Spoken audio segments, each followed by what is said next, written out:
שיר למעלות, אשא עיניי אל ההרים, מאין יבוא עזרי, עזרי מעם השם, עושה שמיים וארץ, אל ייתן למות רגליך, אל ינום שומרך, הנה לא ינום ולא ישן שומר ישראל, השם שומרך, השם צילך, על יד ימינך. יומם השמש לא יככה וירח בלילה, השם ישמורך מכל רע, ישמור את נפשך, השם ישמור צאתך ובואך מעתה ועד עולם. שיר למעלות, אשא עיניי אל ההרים, מאין יבוא עזרי, עזרי מעם השם, עושה שמיים וארץ, אל ייתן למות רגליך, אל ינום שומרך.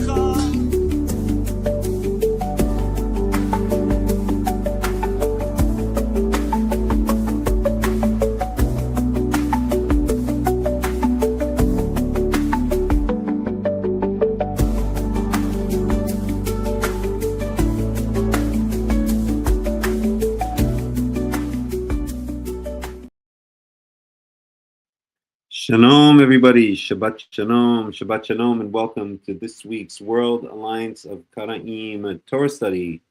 As you can see, I am Hakham Melech Rahmiel, and I almost forgot my name there for a second. Melech Rahmiel ben Yaakov of the World Alliance of Qara'im, and we have a great Torah study for you today. So I hope you're all joining us from wherever you are on this beautiful Shabbat, this 18th of April 2026, and I'm broadcasting to you live from the Golan Heights, the beautiful Golan Heights in northern Israel. And we're going to be speaking about a bunch of stuff today.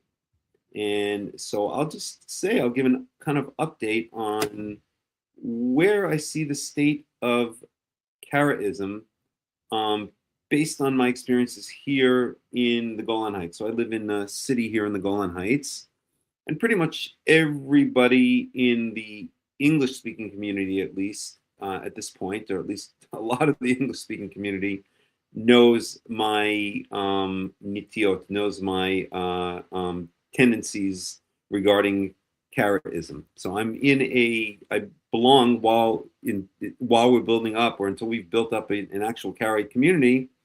I'm attending a rabbinical synagogue most of the time. We are having regular Karaite meetings here, but not on Shabbat. So I attend a regular synagogue, a rabbinical synagogue, and everybody there know exactly who I am and what I believe and all of this kind of stuff. And it's a very kind of eclectic bunch, very open, and they accept me for the most part. Actually, they really more than accept me. I think a lot of them, are very fascinated by Karaitism.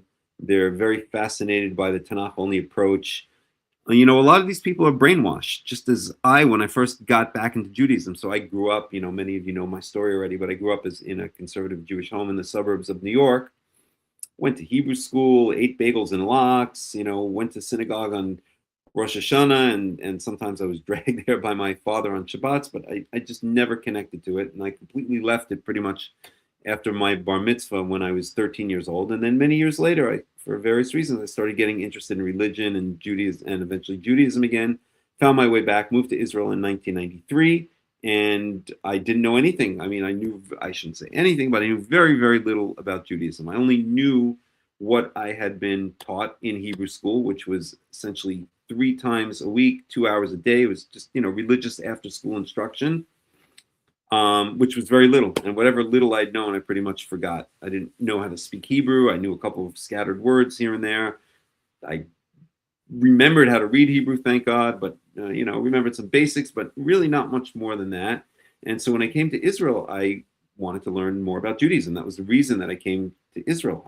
I said to myself, if I'm going to learn this thing called the Torah, what am I doing here in New York? Let me hop a plane and go to Israel. And my intention was to stay for the summer and then see how I liked it and then decide afterwards. And kind of in the back of my mind, I knew that I would never be coming back to the United States. And that's kind of true. I did come back for a bunch of years, but I knew that even when I was back there, it was temporary. And so I've been back in Israel for a while now. At any rate, the point is that when I got to Israel, I wanted to know about Judaism. I wanted to know about Torah. So who do you go to? You go to the rabbis. You go to yeshivas. You start learning from the official, or the people who present themselves as the official representatives of Torah. So I went to a certain yeshiva named Desha Torah, and then I went to another one, and then another one, then I learned with a certain rabbi, and blah, blah, blah. Over a process of about, the next couple of years, I was heavily indoctrinated into the cult. That's what it is. It's a cult. So the cults ask you to do a number of things, and I'm not an expert on cults, so I'm just saying it off the cuff here. But one of the things that cults ask you to do is suspend your your basic sense of what is real and what is not real. In other words, you're gonna have to wait, Suda. In other words, they gaslight you. That's the popular word these days. Everyone's gaslighting everybody. If you go to McDonald's and it says on the board hamburger for $2.59 and they charge you $2.61 by mistake, then the person accuses the person behind the counter of gaslighting them. Everyone's gaslighting these days, but that really is gaslighting. That's where they and it's a technique that they've perfected over millennia, over 2 millennia. They perfected the technique of slowly but surely allowing you to suspend your internal, I should say, your internal sense of what is true, what is not true, what is right, what is wrong, what makes sense, and what doesn't make sense. And so it's an indoctrination process. And in fact, the first yeshiva I went to, named Aish Torah, really, they have a whole process where they almost funnel you through a number of stages where they get you into the indoctrination process, because they're starting with people who had never or had very either no or very little exposure to Judaism. And in fact, this yeshiva Aish Torah was put on, I don't know what cult list, but one of the official cult lists. I don't know, maybe this was 10, 15 years ago. They've since been taken off because they don't like being on a cult list. So I don't know what they did. They probably paid someone off to clean up their act or something, or to take them off the cult list, or maybe clean up their act. I have no idea what they did. Who the heck knows?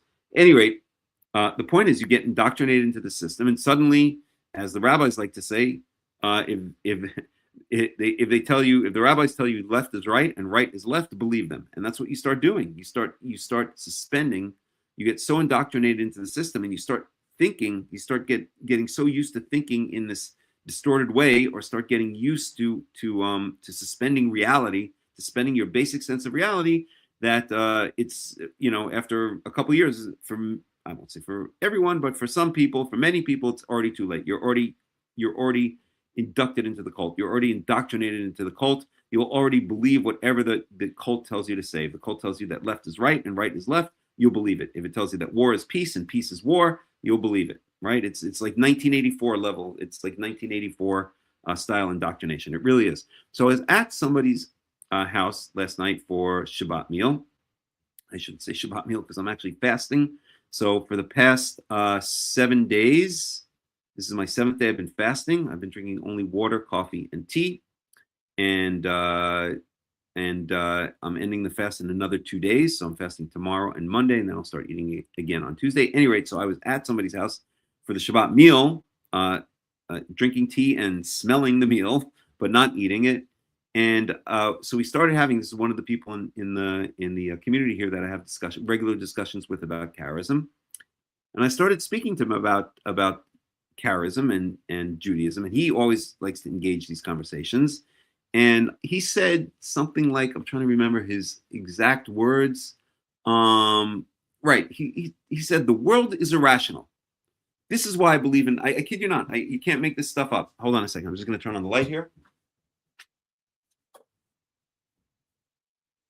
He told me the reason that he knows that rabbinical Judaism is irrational, and I'm paraphrasing him. So if he ever listens into this and I'm misquoting him, my apologies. You can come on the air and correct it, but I think I'm quoting you more or less correctly. He said, the reason that he follows rabbinical Judaism, he knows it's irrational, but the world is irrational.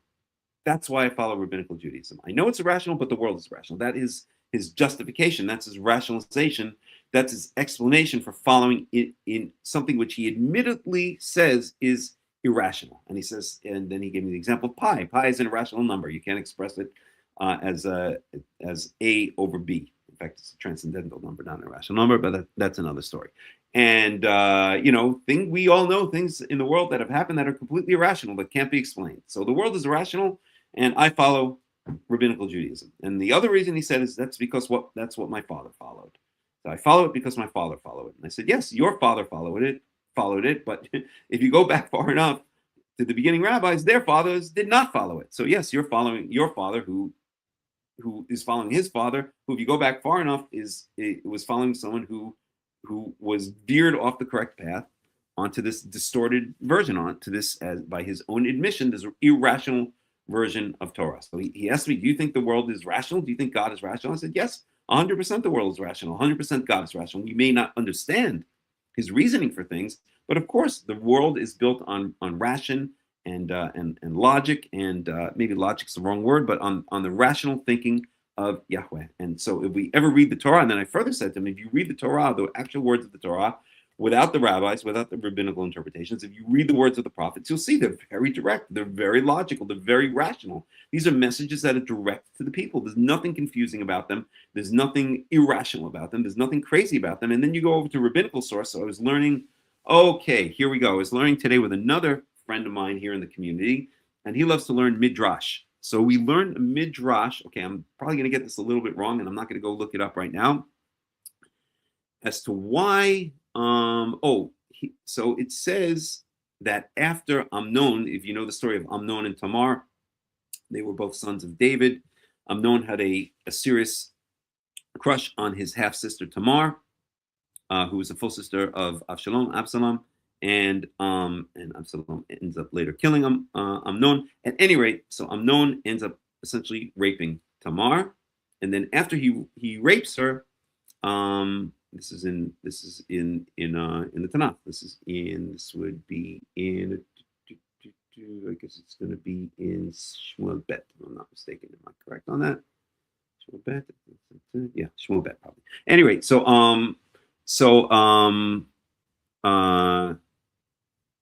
what was I saying? Right, that's 2 Samuel, by the way. Okay, so what was I just saying? Right, so now I'm learning this midrash, which is rabbinical kind of exegesis, explanations, whatever you want to call it, rabbinical explanations. And it said afterwards that Tamar, I kid you not, you can't make this up, Tamar took one of her, and I might be misquoting it, but I'm quoting it correctly if I remember it. Tamar then killed Amnon, or tried to kill Amnon. And how did she do it? She took one of her pubic hairs, you can't make this stuff up, and pulled it off, and then tried to strangle Amnon with her pubic hair. And then, so then this midrash, this rabbinical exegesis goes on and says, well, how is this possible? It says that it says somewhere, and they quote some verse somewhere, that all of the Israelite women, all of the Jewish women at that time, shaved the hair off of all of their body, everything, if you know what I mean, right? So how could she have done that? And then it goes on to say that since Tamar was not a full Israelite, her father was David, but her mother was a non-Israelite, that she did not shave all of her body hair, including her pubic hair. So she had pubic hair, so she could pull one of them off and try to strangle Amnon to death with her pubic hair. Okay, this is the insanity, the absolute insanity. That this is the irrationality that my friend, who shall remain nameless, was talking about when he said the world is irrational, and that's why I follow rabbinical Judaism. Rabbinical Judaism is irrational. I know it's irrational, and the world is irrational. So therefore, I guess, negative times negative equals positive. If the world is irrational and rabbinical Judaism is rational, then I guess somehow that makes it rational, right? But the insanity of some of these things you learn, and of course there are plenty of apologists for rabbinical Judaism who are then going to come along and say, oh, it doesn't really mean that. It's trying to teach a lesson, or it was written during the time of the Romans and we couldn't say certain things, so it was encoded with, pubic hair really means, learning the Torah, or I don't know, or God knows what. They'll come up with all of these apologetic excuses for why these midrashim are so irrational. I won't use the word crazy. I'm going to use the word irrational from now on, because it ties back to the first person that I was talking about, right? So this is the level of irrationality. This is the level of craziness. This is the level of insanity that our people have descended into. And then we ask, is it any surprise that the rest of the nations, they can't tolerate us? They can't stand us. They look at us and we're the laughing stocks of the world, as is predicted in the Tanakh, if we go away from the Torah. Now, even if we follow the Torah perfectly, it's true that there will always be those that hate the people of Israel. There'll always be nations that, even if we're following the Torah perfectly, will hate the people of Israel. But if we're not following the Torah, the Torah of Yahweh perfectly. We're veered off the track to such a crazy, insane, irrational form of Torah, actually a derivative religion of Torah known as Rabbinical Judaism.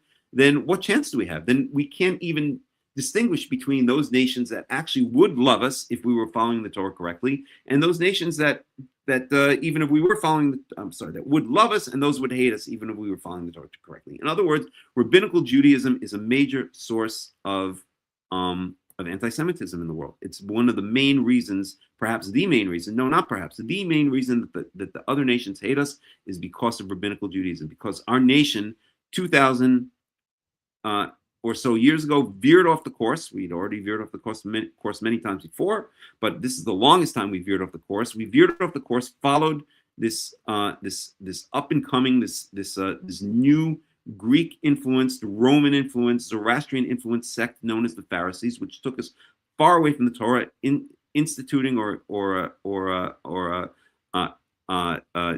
bringing about and essentially forcing on the nation by hook or by crook, or convincing the nation to following this derivative religion, which is not Torah. It is a derivative religion of Torah, just as Christianity is a derivative religion of Torah. It's based ultimately on the Tanakh. It's a distortion of the Tanakh, but it's based ultimately on the Tanakh. That's why there's a New Testament and the Old Testament. Just as Islam is a derivative religion of Torah, also distorted, not as much as Christianity, but also distorted. But ultimately, if you ever read the Quran, the Torah is quoted, I don't know how many times, many, many times. The prophets of Israel quoted many, many times. The Quran, a lot of it is essentially Muhammad, or whoever wrote it, will say Muhammad's interpretation and understanding of Torah, and building a religion for his people based on his interpretations of Torah and that which was appropriate for his people. And then the third derivative religion, so we have Christianity is a derivative religion of Torah, Islam is a derivative religion of Torah, and Rabbinical Judaism is a derivative religion of Torah. It is not Torah, it's a derivative religion of Torah. And in fact, if I were to rank them, I would say that if you rank them, then the closest of those three religions to true Torah is actually Islam. And I'm not talking about crazy Islam where they're cutting off hands, chopping off heads, although of course there is death penalty also in the Torah, but there is no cutting off hands for stealing, right? You return double the amount. But the more moderate forms of Islam that I've encountered, and I've been in a number of Muslim countries, some for long periods of time, like Morocco. I spent about 9 months of my life total in Morocco. I was in Tunisia, Turkey, and even here in Israel. I have contact with some of the Muslims, the Jews, etc. So the less extreme forms of Islam, I would say that's the closest actually to Torah, and then it's a close call between Rabbinical Judaism and Christianity. I guess I'll have to give number 2 place to Rabbinical Judaism, because at least they're not outright idol worshippers. At least they don't claim to. They do in many ways follow many pagan rituals. In fact, this person I was speaking to yesterday told me that he knows someone in my town here who is interested in something called kosher astrology, and he asked me what I thought of that, and I told him that's like saying kosher pig. At any rate, so at least Rabbinical Judaism is ostensibly monotheistic, even though it has pagan and some polytheistic elements that have infiltrated its way into it. But it's ostensibly monotheistic, even though practically it's somewhat slightly has elements of polytheism.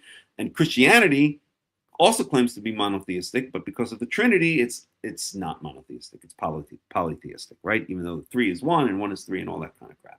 At any rate, to get back to the main point, we see that we have a religion that's taken hold among the Jews for the past 2,000 plus years, known as Rabbinical Judaism. It is by the admission of Rabbinical Jews. Again, I'm giving the example of the person I ate over last night. It is an irrational religion, but we follow it anyway, as he says, because my father followed it and because the world is rational. Okay? Well, that is rationalization. That's a rationalization of irrationality. That's what we have here. But what I also wanted to say is that when I go around and I speak to people about what I believe, and I never force my beliefs on them, but I always speak to them. If people are interested, I tell them what I believe. There is a lot of acceptance and interest and even fascination in what I have to say. Now, the community here in the Golan Heights that I live in is a kind of a unique community. Some people have called it an Ir Miklat, which means a city of refuge. It's kind of people who never really kind of fit in other places, somehow or another make their way up here and end up here. So maybe this is not representative of all of Israel, but even when I was down in Jerusalem, when I used to live down in Jerusalem, and when I visit Jerusalem, I also see the same kind of attitude, that people are very interested and even fascinated by what I have to say, or what any Tanakh-leaning Israelite, what any Tanakh-leaning Jew, what any Karaite Jew, if they know their stuff, would have to say. So that is actually very encouraging. I'm very happy about that, and I think that this is a good sign, and has been a good sign for many years, that Karaism, Choser b'Tanach, returning to the Tanakh, Tanach-only Judaism, Tanach-only Torah, is on the rise. In fact, I now tie this up. I'll just say it for another couple of minutes, and then we'll end my rant at the beginning. I would tie this up now with what's going on with the Iran war with the United States. It seems like, on the one hand, on the political side, even though there's a lull at the moment, that we're certainly heading into something much greater, much deeper, right? World War III, if you want to call it that. Let's hesitate. Well, we'll say maybe even end of days kind of stuff. I hesitate to say that because there have been so many times in the past where people thought it was the end of days, and it wasn't. But certainly a possibility of heading into World War III / end of days kind of stuff, right? On the one hand. On the other hand, we have more and more interest within the nation of Israel, here in Israel, about charism, about Tanakh, about Choser b'Tanach, about returning to the Tanakh. And I think that as these two trends advance, one, returning more and more to Tanakh within the nation of Israel, rejecting more and more rabbinical Judaism, and the rejection of rabbinical Judaism is not new. It's the continuation of a trend that really has been going on for a couple of hundred years now. But as this trend continues, where it's more and more of a rejection of rabbinical Judaism, more and more of an acceptance of Karaism, Choser b'Tanach, returning to Tanakh, and at the same time, as we get closer and closer to the full-blown, or as this World War III / potential end of days scenario develops, then I think we're going to see these two elements coming together, and the whoever's left in the world, in the nation of Israel, is going to realize that the only way forward is to reject this derivative religion, this irrational religion known as rabbinical Judaism, and return to the true Torah, return to the true Tanakh. At the same time, the other element I'll put in as these two things come together is that at that time, if this really is end of days stuff, then Yahweh will make his presence known one way or another through prophets, however he chooses to, or perhaps through another Mount Sinai kind of revelation, or who knows. And that will complete the triangle. So we'll have end of days on the one hand, we'll have return to true Torah on the other hand, and we'll have Yahweh speaking to the nation through prophets or directly on the third hand. That completes the triad. I shouldn't say that, since we were speaking about the Trinity of Christianity before. That completes the triangle, and we will have a situation where those three elements come together, and that will usher us into the next era. I hesitate to call it the Messianic era. I hate using the word Messianic. I hate focusing on the Messiah. I had a discussion today at another person's house with a very interesting young woman who also even said many of the same things that I've been saying for years.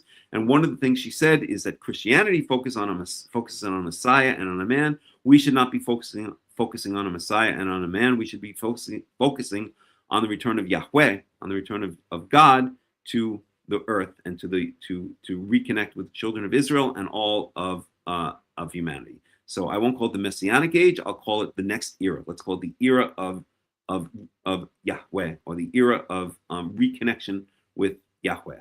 So that's the way I see things. Those are my thoughts for today. And we'll take a break for just a couple of minutes. I'll put on some music, and then we will dig in to the topics that we have at hand. So thank you very much for joining us. Once again, this is Hakham Melech Rahmiel Ben Yaakov from the World Alliance of Qara'im. We'll take a break for just a couple of moments, and we will be right back.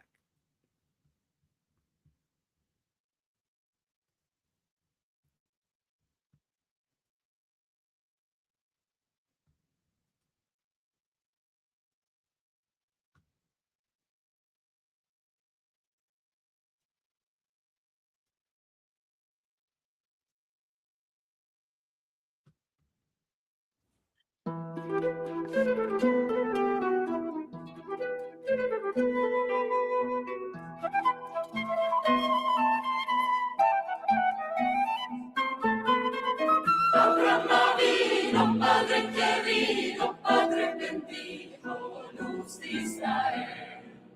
Abraham vino, Padre querido, Padre bendito, luz de Israel.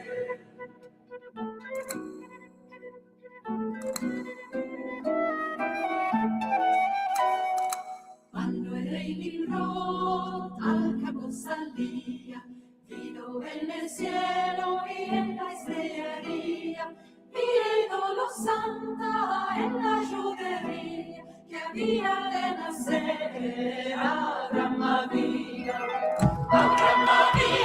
Padre querido, Padre bendito, luz de Israel. Abraham vino, Padre querido, Padre bendito, luz de Israel.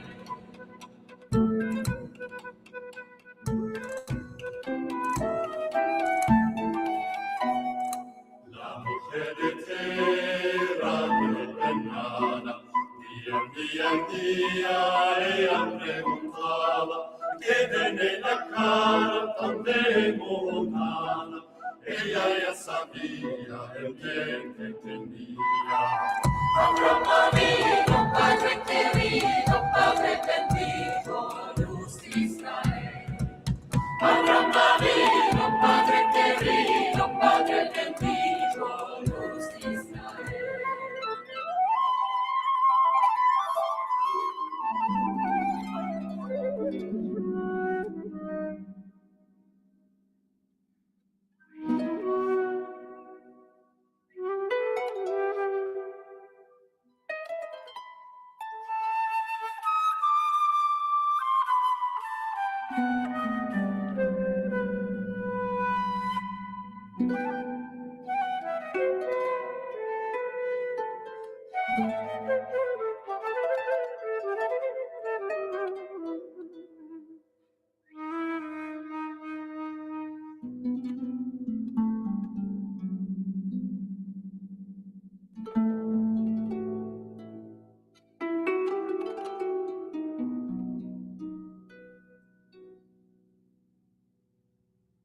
Al fin los 9 meses Pari quería, iba caminando por campos en viñas, y a su marido no le descubría, topó una mara y parería. Abraham vino, Padre querido, Padre bendito, luz de Israel. Abraham vino, Padre querido, Padre bendito, luz de Israel. Abraham vino, Padre querido, Padre bendito, luz de Israel. Abraham vino, Padre querido, Padre bendito, luz de Israel.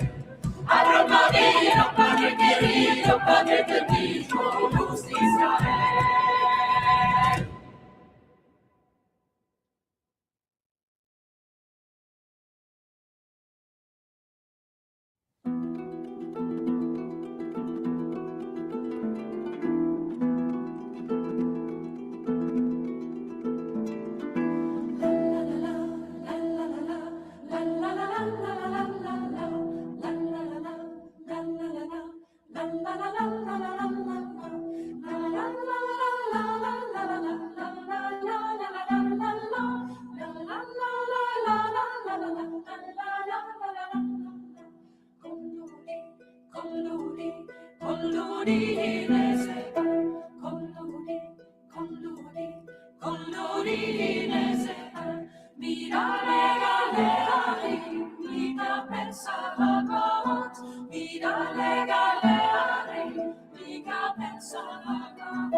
Con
Okay, so we're back. Let me just fix these banners here.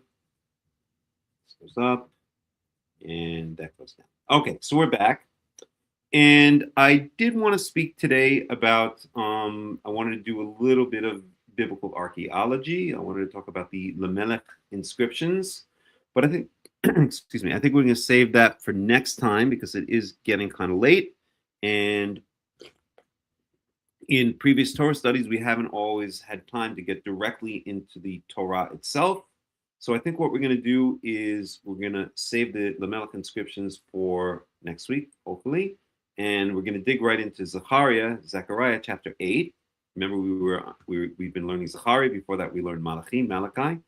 And we'll go directly into Zechariah chapter 8. Okay, so let's do that. Let me just get this set up here. 1 second. And I'll share the screen.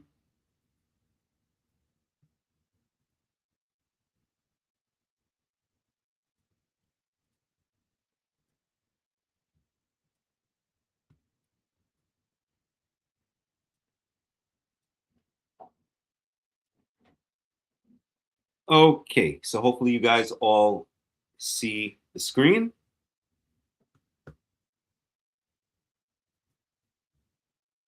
And let me just set this up. Just give me 1 more second. Sorry, I forgot to do it before, so just take a second. I want to go to the Robert Alter translation, which we commonly use, and I want to go to Zechariah. So just take a second here. Zechariah chapter 8, Samuel, Kings. We're getting there. Isaiah, Jeremiah, Ezekiel, major prophets, and there we go, chapter 8. Okay, we'll make this a little bit bigger. 5 through 4. I'll do the same thing over here.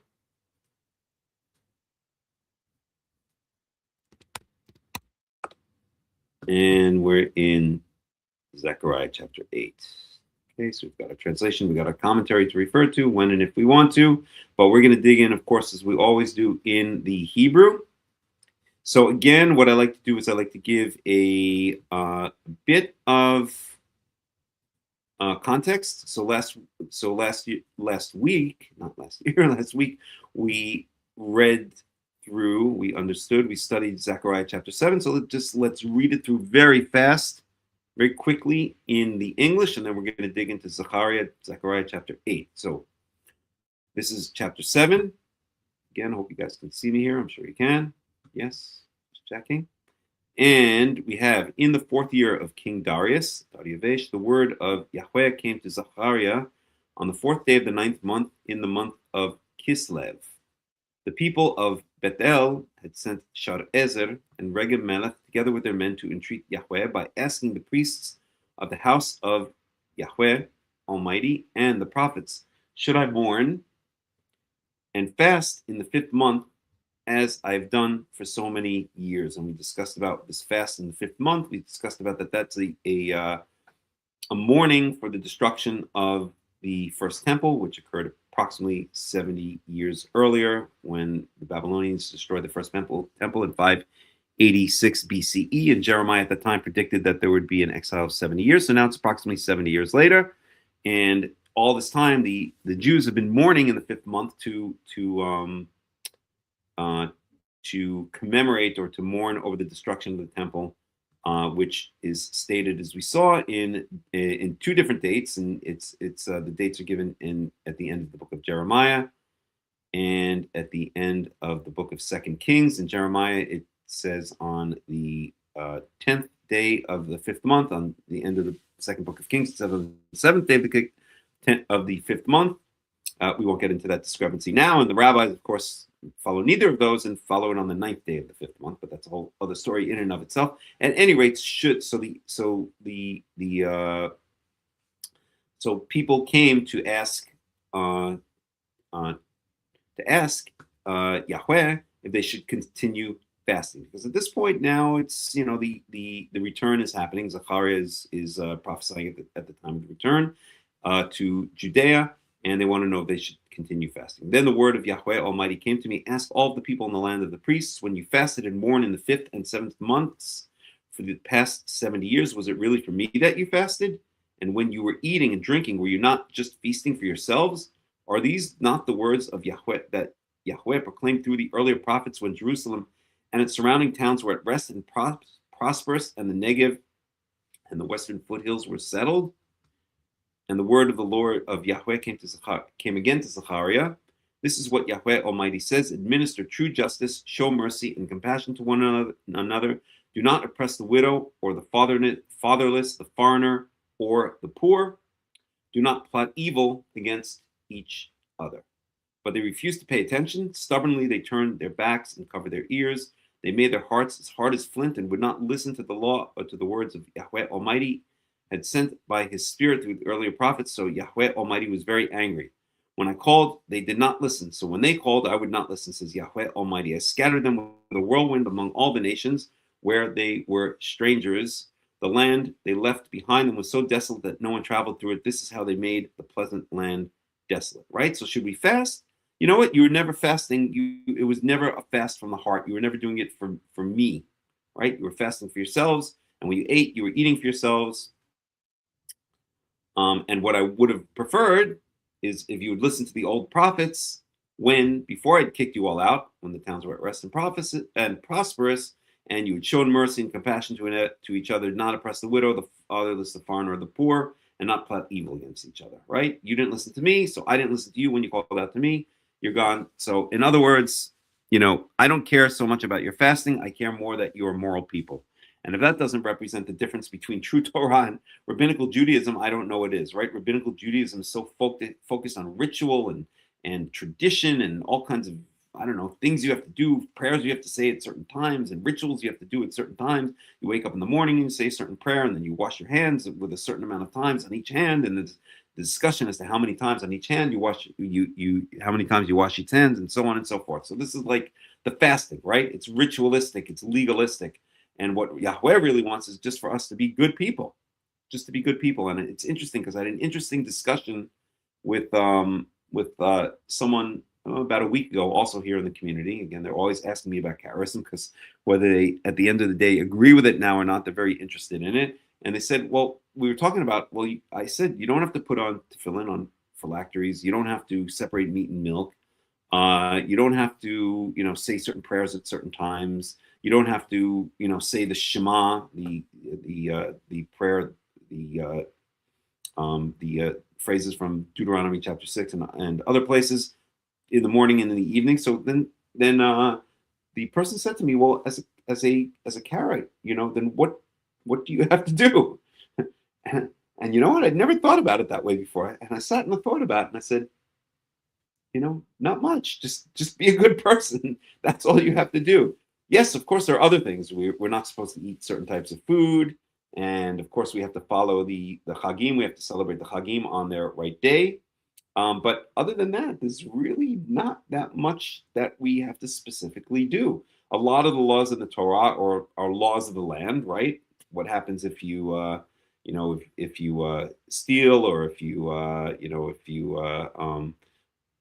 if you hurt somebody else or accidentally killed someone, but that's laws for the land, right? What do we have to do as individual Jews, as individual Israelites?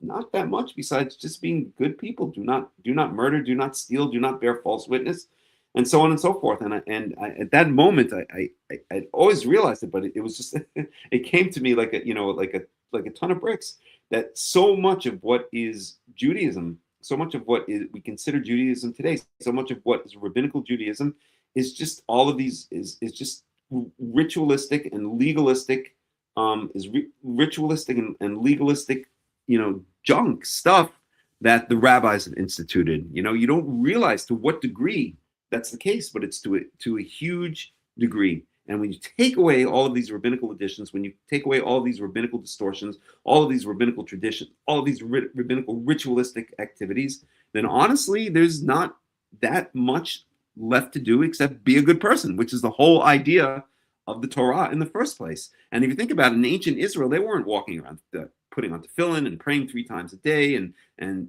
saying specific blessings before they ate a fruit and another blessing before they ate a vegetable, and saying a 10-minute blessing after they ate a meal, and selling their comments on Passover and all kinds of crazy stuff like that. They were too busy actually working. They were too busy out in the fields. They were too busy shepherding their flocks. They were too busy planting their fields and harvesting their grain. They didn't have time to do any of that stuff. And it's really just it's a product of the exile. It's a product of the galut, the exile. When you have so much time, when you're away from your land and you're in foreign nations, and yes, you have to work hard to support yourself, but and not even, and there are many Orthodox Jews who don't even do that. But you have so much. It's not your country. It's not your land. So you have all of this extra time. You're not worrying about your own country, and you sit around and you make all of these ridiculous things. That's kind of part of the situation. I mean, even a lot of these laws, the rabbinical laws, originated in the land of Israel, but it was in the time when we were not in control of our own land. The Greeks were, and then the Romans, aside from the Hasmonean period. At any rate, I digress. So, yeah, just be a good person. How about that? All right, let's get back to Zechariah. We're going to now dig into chapter 8 of Zechariah. We're going to switch over to the Hebrew. And we will take a look at what Zechariah has to say in chapter 8. And this is about the restoration of Yerushalayim, of Jerusalem. And it says in verse 1, Wahid Dvar Yahweh Sevaot Lemor. So the word of Yahweh of hosts, we'll just translate it in the colloquially or the usual translation of Yahweh of hosts. So the word of Yahweh of hosts was to say, or said, verse 2, Ko Amar Yahweh Tzevaot, Kineti Letzion, this is a famous verse, Kineti Letzion Kin'a Gidola, Wachema Gidola, Kineti La. I, Kineti Letzion Kin'a Gidola, I had a great, I was jealous for Zion with a great jealousy. Wachema Gidola, Kineti La, and with great fury, with great heated fury, fervor, they translated here. That's actually a better translation. With great fervor was I zealous, or was I jealous for her? In other words, we saw this early in Zechariah, right? This idea of Yahweh wanting to come back to Jerusalem. Remember, Zechariah is speaking in the time of the returnees from Jerusalem. He's speaking in the time after. I don't want to go into the whole history right now because it'll take too long. But after the Israelites were exiled to Babylon in 586 BCE, approximately 50, 60, nobody knows exactly the date. There was a trickle back to Israel, which culminated in the building of the Second Temple. And this is the population that Zechariah is speaking. Zechariah is speaking to the population that is already back in Judea, in Judah, in Yehud, the province of Yehud under the Persians. That's what it was called at the time. And speaking to those returnees, and he's now trying to forgive Jerusalem for its sins 70 years earlier. and restore Jerusalem that had been destroyed by the Babylonians 70, I'm saying 70 in round numbers, 70 years earlier, right? This is all about restoration. We saw this in a number of the chapters in Zechariah, okay? Ko amar Yahweh, shavti et Zion, v'shachanti b'toch Yerushalayim. So says Yahweh, I have returned to Zion, v'shachanti b'toch Yerushalayim, and I have dwelled, or I am dwelling within Jerusalem. And we see again, this is parallelism. This is very common. This is synonymous parallelism. So the verse is actually broken down to two sub-verses. Okay, Shafti el Zion, I returned, or maybe it expresses more the idea of I want to return, or I am returning. I am returning to Zion, and I am dwelling within Jerusalem. So Zion, this word here, is in parallel to Yerushalayim, that's Jerusalem right here. And Shafti, returned, is the same, is in parallel with dwelling. So returned, dwelling, Zion, Jerusalem, right? It's parallel, okay? It's a very common way that the biblical Hebrew expresses itself. When Yikra'ah Yerushalayim ir ha'emet, and Jerusalem shall be called the city of truth. V'har Yahweh tziva'ot har hakodesh, and the mountain of Yahweh of hosts, the holy mountain. Okay, let's get a little commentary and translation there. So Jerusalem shall be called the city of truth. Zechariah here follows the practice of third Isaiah, who attributes, just Isaiah, don't worry about the third Isaiah for now, that means the later chapters in Isaiah, who attributes new names to Jerusalem in keeping with its dramatically formed nature in the restoration of Zion. Okay, so we'll go back to here.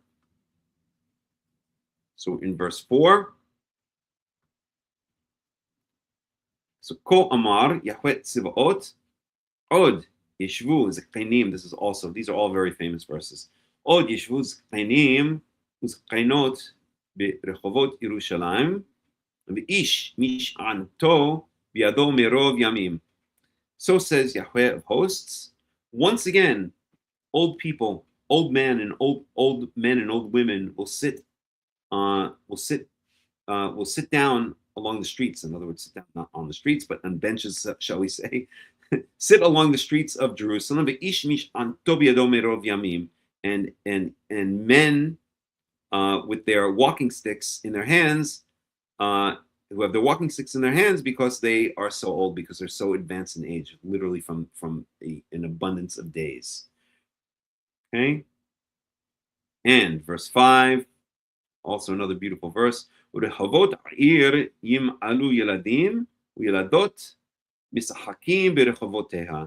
the cities of the and the streets of the city will be filled with boys and girls playing in its streets. Right? Isn't that a beautiful imagery? Right? That's the imagery of the resettlement, of the reestablishment of Jerusalem, of Yerushalayim as a settled city, right? Which had been destroyed, essentially completely destroyed by the Babylonians 70 years later, right? So these may also have dual meanings. These prophecies often are said to have dual meanings, right?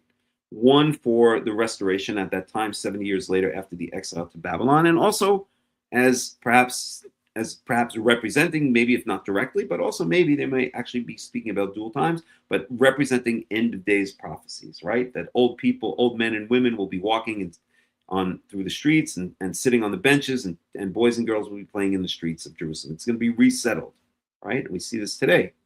Jerusalem 100 years ago had a population of, if I'm not mistaken, 50,000, if not less. Again, don't quote me on that. I'm not going to go look it up right now, but I believe that's correct. And now it has a population of, I don't know what the official population is, but the metropolitan area of Jerusalem is about 1 million people, if not close to it. Let's get a number on that, okay? What is the population of the metro area of Jerusalem? 1. Wow, I didn't even realize it was that high. 1.25 to 1.35 million residents. Greater Jerusalem, Yerushalayim Rabatit. Unbelievable. I didn't even know it had gotten that much. So we're talking about a city that 100 years ago was inhabited by 50,000 people. And today is inhabited by 1.25 million people. Okay, so let me just check in, see if there are any questions, any comments. Any questions or any comments, anybody? Point in the heart.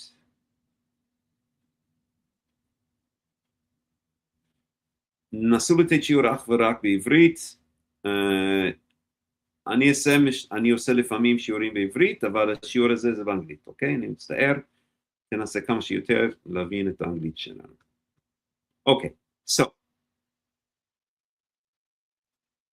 alrighty. So, verse 6. And let's see if we have any commentary. Let's go to our buddy Robert Alter and see if he has any commentary. Each with a staff in his hand because of their many years. In the new era of peace and prosperity, the city will be filled with people who will have lived to a ripe old age. The complement to this multiplication of elders is the children playing in the squares. Does it seem beyond the remnant of this people in these days? Okay, we haven't gotten to that verse yet. We're going to get to the verse.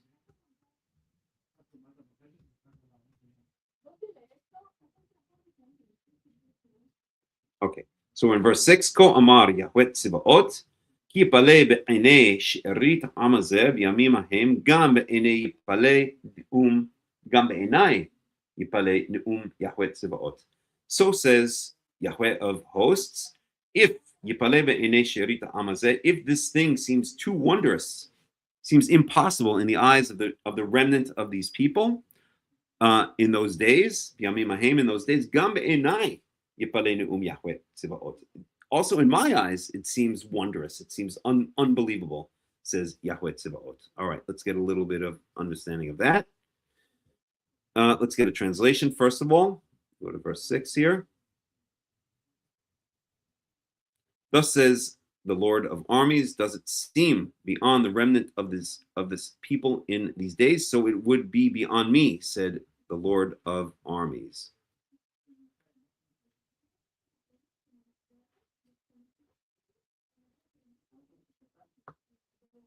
Okay. Does it seem beyond the remnant of people in these days? This rhetorical question is addressed to those who might doubt the capacity of the people to complete the project of rebuilding the temple.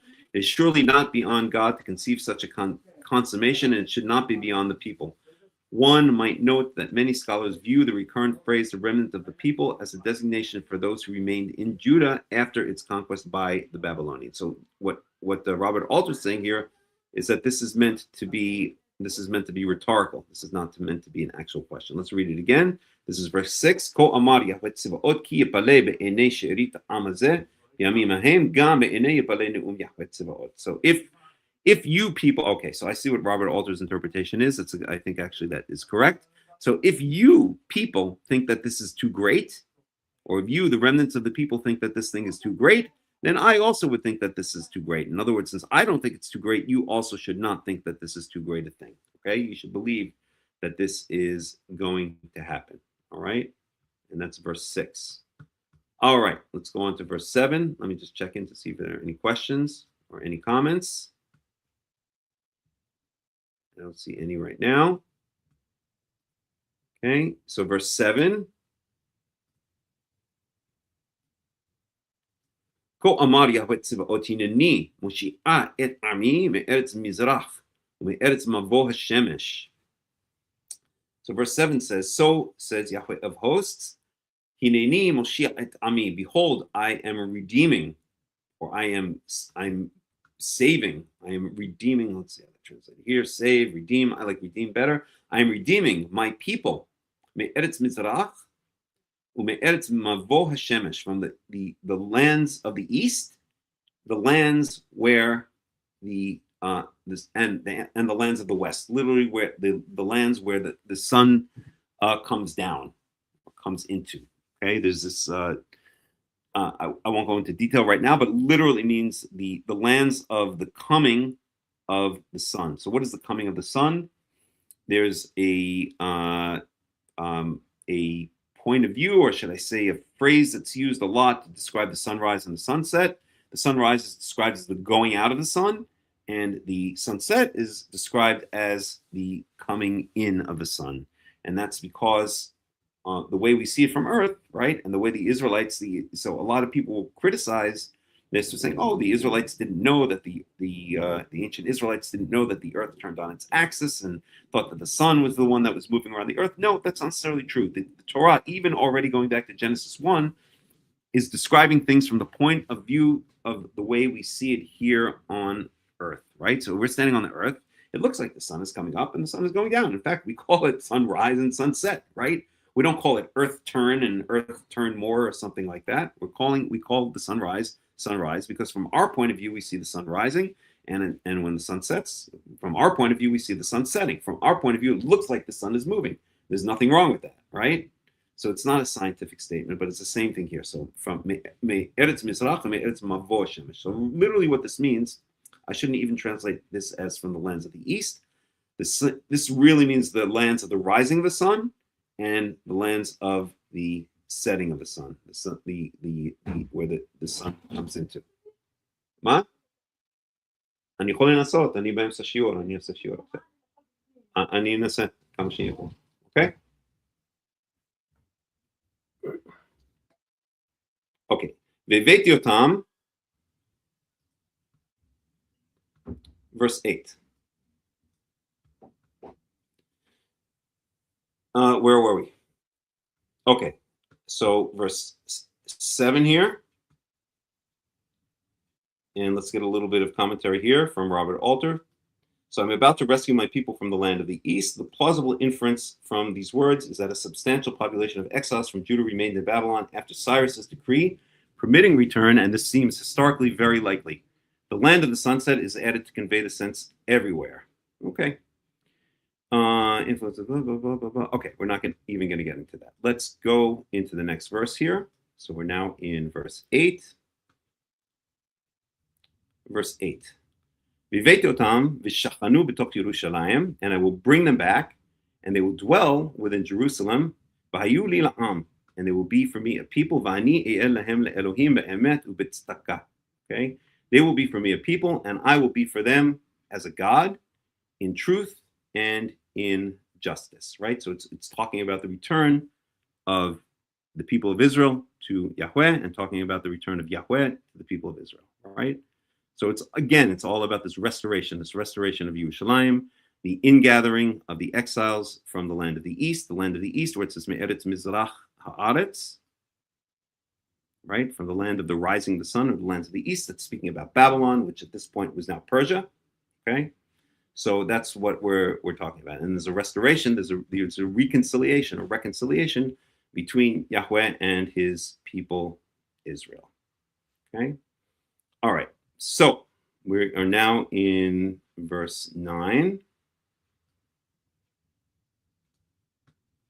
And verse 9 says, Ko amar Yahweh Tzevaot, techazakna yedechem ashom'im b'yamim ha'ele et ha'davarim ha'ele.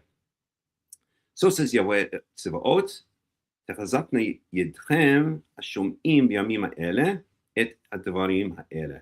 So your hands that are hearing in those days these words, let them be strong. Okay? Mipi ha'nevi'im, over here.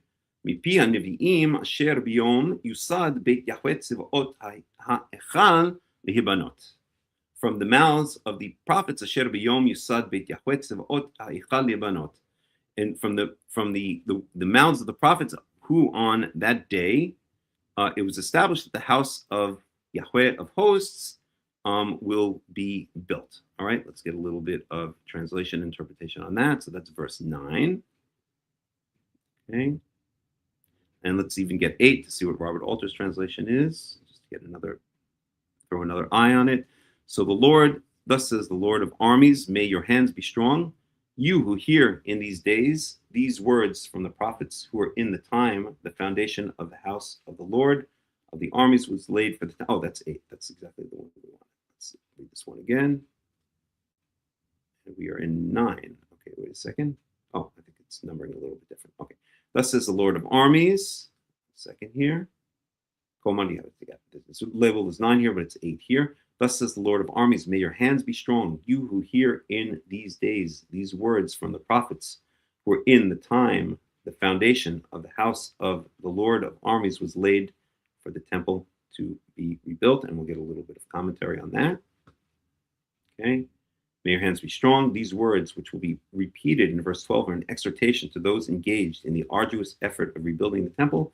As a reference to rebuilding in the second part of the verse makes clear, the words from the prophets, the prophet reference probably to Haggai and to Zechariah himself. Okay, so this is speaking about the rebuilding of the temple. Okay. All right. Let me just parse this one more time in my head, even in the English.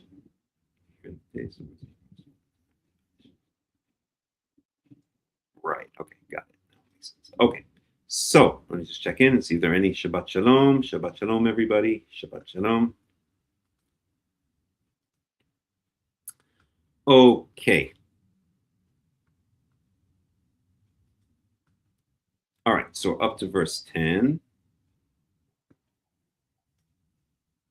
Verse 10. Ki lifnei hayamim hahem sachar ha'adam lo ni'ah sachar behema einenu וליוצא ולבא אין שלום מן הצר ואשלח את כל האדם איש ברעהו. Because before these days, I'll translate, because before these days, or those days, שכר אדם לא נהיה, there was, men were not able to make a salary. They weren't able to support themselves. Okay? ושכר הבהמה איננה. And the wages for the animal were nothing. In other words, the land had, and this is talking about the days of the exile, the land had become poor. Okay, and to anyone who was going back and forth, anyone who was coming in and out of the land, there was no peace. Minatzar, from the oppressor, from the criminal, the oppressor. And I caused each person to go against his fellow man. Okay, again, let's get a little bit of translation and commentary there. Number this off. For before these days, the wages of man was naught, and the wages of beast was nothing. And for him coming and going, there was no peace from the foe, and I set each man against his fellow. So this is talking about before the restoration of Yerushalayim. Let's get a little commentary. The wages of the man was naught, and the wages of the beast was nothing. Man reaped no profit for his labor, and there was no food for his beasts of burden. And him coming and going, there was no peace from the foe. Okay. Although other identifications have been proposed, the language sounds like a reference to siege. The same Hebrew phrase, literally going out and coming in, is used to describe the besieged Jericho in Joshua. Okay, so in other words, what Robert Alter is saying is that there was a siege. I guess speaking about the siege by the Babylonians. If these lines, in fact, refer to Jerusalem besieged by the Babylonians, what this formulation reflects is the bitter divisions within the people during the moment of crisis. Jeremiah, one recalls, was the object of murderous conspiracy. Right? If we go back to the book of Jeremiah, we see that he, at a certain point, there was attempted murder on him. Okay, let's go back to the Hebrew. Okay, verse 11. ואתה לא כי ימים הראשונים אני לשארית העם הזה נאום יהוה צבאות. And now it will not be like these early days. כי ימים הראשונים אני לשארית העם הזה. It will not be like those early days, אני לשארית העם הזה, that I will be to the remnant of these people, declares Yahweh Tzebaot. In other words, all of these things that were happening in the past, okay? In other words, there was no money for the people, there was not enough food for the animals, the city was under siege, there was no peace, and people were against each other. Now, it will not be like those first days that I will be for this nation, declares Yahweh Tzebaot. In other words, in this time, it's going to be different. Again, we're talking about the restoration of Yerushalayim. We're talking about the restoration of the city. We're talking about the return of Yahweh to Yerushalayim, and we're talking about basically Yahweh and the people of Israel making up, right? Restoration. Okay, so that's what the prophecy is about from the beginning of the book. Okay, let's see if there's any commentary on that. Okay, let's go on. Verse 12. Ki zera shalom hagefen titen pirya v'haaretz titen et yivula v'hashamayim yitnu talam. Okay, let's translate up until there. Ki zera hashalom hagefen, because the seed of peace, the grapevine, will give its fruit. V'haaretz titen et yivula, and the land will give its produce. V'hashamayim yitnu talam, and the heavens will give their due. V'inchalti et sherit am hazeh et kol ela, and I will bestow upon the remnant of this nation all of these things. Okay. Again, let's get a little bit of translation. Okay. For the peaceful sowing, the vine shall give its fruit, and the land shall give its yield, and the heavens shall give their due, and I will bestow on the remnant of this people all of these. All right. Is there any commentary here? No. Okay. But I think we get the picture. Okay. Verse 13. והיה כאשר הייתם כללה בגויים, בית יהודה ובית ישראל, כן אושיע אתכם והייתם ברכה. אל תיראו, תחזקנה ידיכם. Okay? So just as והיה כאשר הייתם כללה בגויים, just as you were a curse among the nations, right? The nations cursed you, or you appeared in the eyes of the nations to have been cursed by me, by Yahweh. Beit Yehuda, house of Judah, Ubeit Israel, and the house of Israel. Beit Yehuda is speaking about the house of Judah, speaking about the southern kingdom, and the house of Israel speaking about the northern kingdom. So I will redeem you, so I will save you. Okay, v'ayitem bracha, and you shall be a blessing. Okay, in other words, the other nations will look at you, and they will see that you are blessed. Al tira'u, do not fear. Techazakna yedchem, let your hands be strong. And this plays back again into the same phrase that we saw before, right? Let your hands be strong. And we saw earlier in, where is that verse again? Right here, okay? That when you hear the words of these prophets, that your hands should be strong. Okay, hold on. I'm just gonna let my cat in for 1 second. I'll be right back.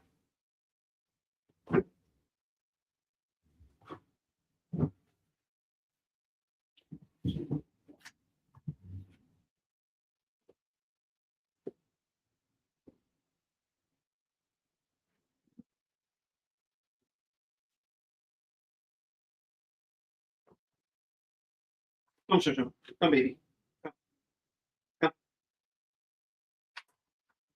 Come, sweetie. Come over here. I'll give you food afterwards.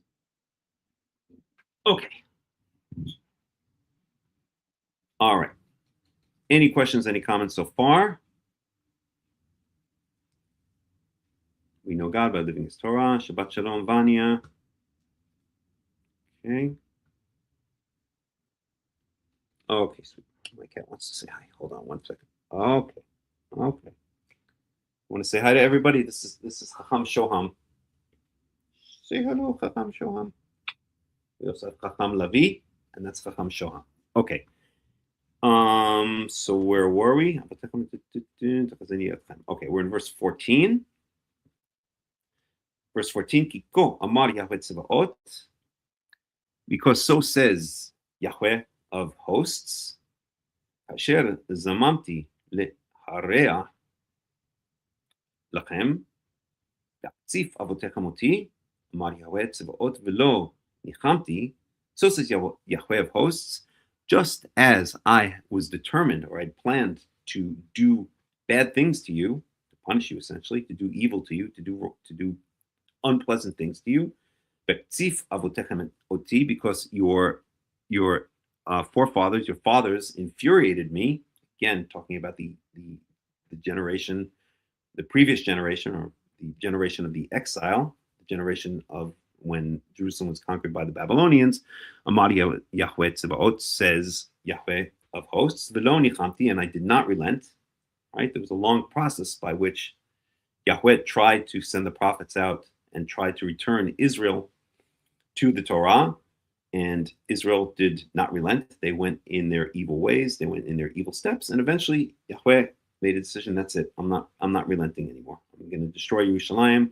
I'm going to exile the people of Israel to Babylon, and I'm not relenting. Enough is enough. The time for apologies is over. The time for forgiveness is over. I'm not relenting. Okay, verse 15.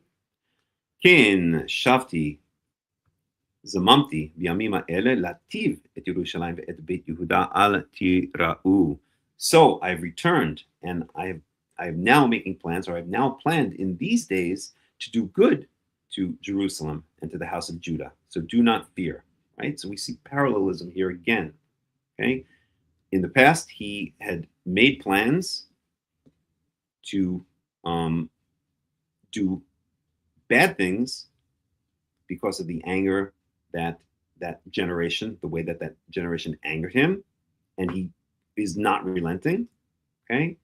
Now he is planning, now he's made a decision, he's planned to do good things to Jerusalem and to the house of Judah. So do not fear, right? It's words of comfort, words of comfort. Okay. Verse 16, these are the things that you should do. Dabru emet ish et rehu emet. Umishpat shalom shiftu b'sha'arechem. So these are the things that you shall do. In other words, if you now want to keep me on your good side, if you now want to do your part to fulfill this restoration, then this is what you should do. Okay? Dabru emet, ish et rehu emet. Speaks truth. Each person should speak truth to his fellow man. Umishpat shalom shiftu b'sha'arechem, and judge and make judgments of peace, or judge for peace. In other words, make true judgments. Or mishpat shalom, judgments of peace. You shall judge in your gates. And your gates means in your cities, right? In your various cities. Okay. Why is the city called the gate, or why is a gate a reference to the city? Because any city of significance in ancient Israel and in the ancient Near East, and really in many places in the world, if it was a city of any significance, then it would have a wall around it, and it would be a walled city. And if it had a walled city, you needed to get in and out of that walled city, and so you used a gate. Okay, so Shiftu b'sha'arechem is a reference to these walled cities, and specifically, what does it say? Judge in your gates. If you've ever studied a bit about the way these walled cities work, especially in Israel and in the surrounding area, then when you enter into the gate, that's essentially the main square. That's the central square of the city. It's like the town square. Okay, so judgment took place there. The elders would sit there. Merchants would trade there. So essentially, when it says in your gates, it means in your town square, in your city hall, let's say, or something like that, or in your downtowns. That was like the downtown of the walled city in ancient times. Okay. All right. Let's see if there's any commentary on that. Okay, so verse 12. Nope, only back into verse 12. Okay.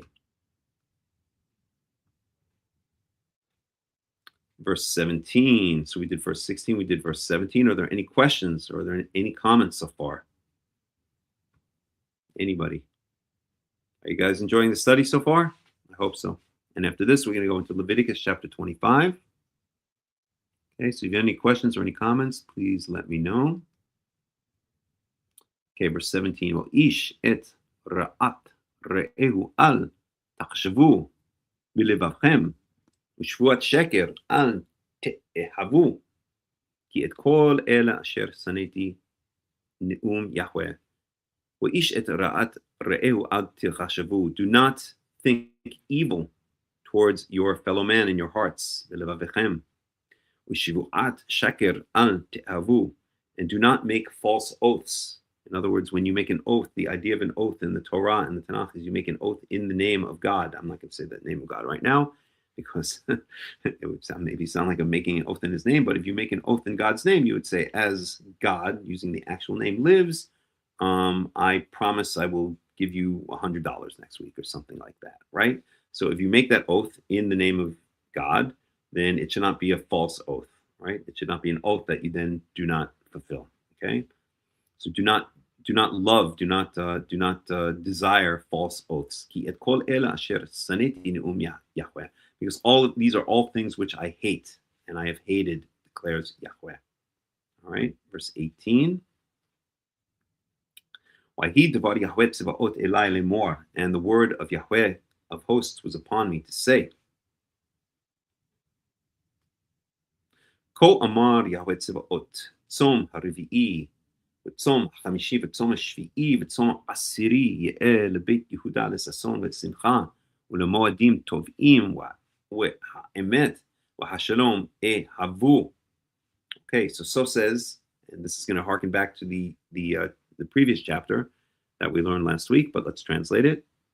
Let's get first of all, let's see if there's a commentary on any of these verses. I think, the verse numbers are off by about 1. Okay. So says Yahweh of hosts, Tzom Revi'i, the fast of the 4th month, but Tzom Hamishi, the fast of the 5th month, Tzom Shvi'i, the fast of the 7th month, and Tzom Asiri, the fast of the 10th month. So these are all different fasts. We spoke about the fast of the 5th month. That's the fast of the destruction. It was the fast commemorating the destruction of the first temple. We spoke about in the previous chapter of Zechariah, in chapter 7, right? Remember at the beginning of the study of Zechariah, we went over that. Okay, so all of these fasts, and we won't get into the reasons for each of these different fasts, but they're all essentially commemorating incidents that occurred 70 years previous with the destruction of Yerushalayim. Okay,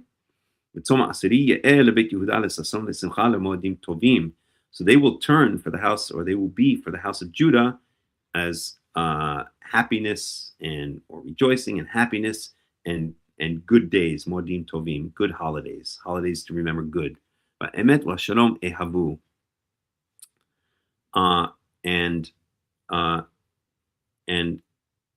so love, truth, and peace. Okay, so what Yahweh is saying here, what the prophecy is saying here through Zechariah, is that these days, which were essentially days of mourning the destruction, the various levels or the various events that happened in the destruction of Jerusalem 70 years earlier, these days, which were fast days, the people were fasting to commemorate these horrible incidents that happened 70 years earlier, are now going to be turned into days of rejoicing. They're now going to be holidays. They're now going to be days of rejoicing. So again, the same message is coming through of the restoration of Yerushalayim, the restoration of Yahweh,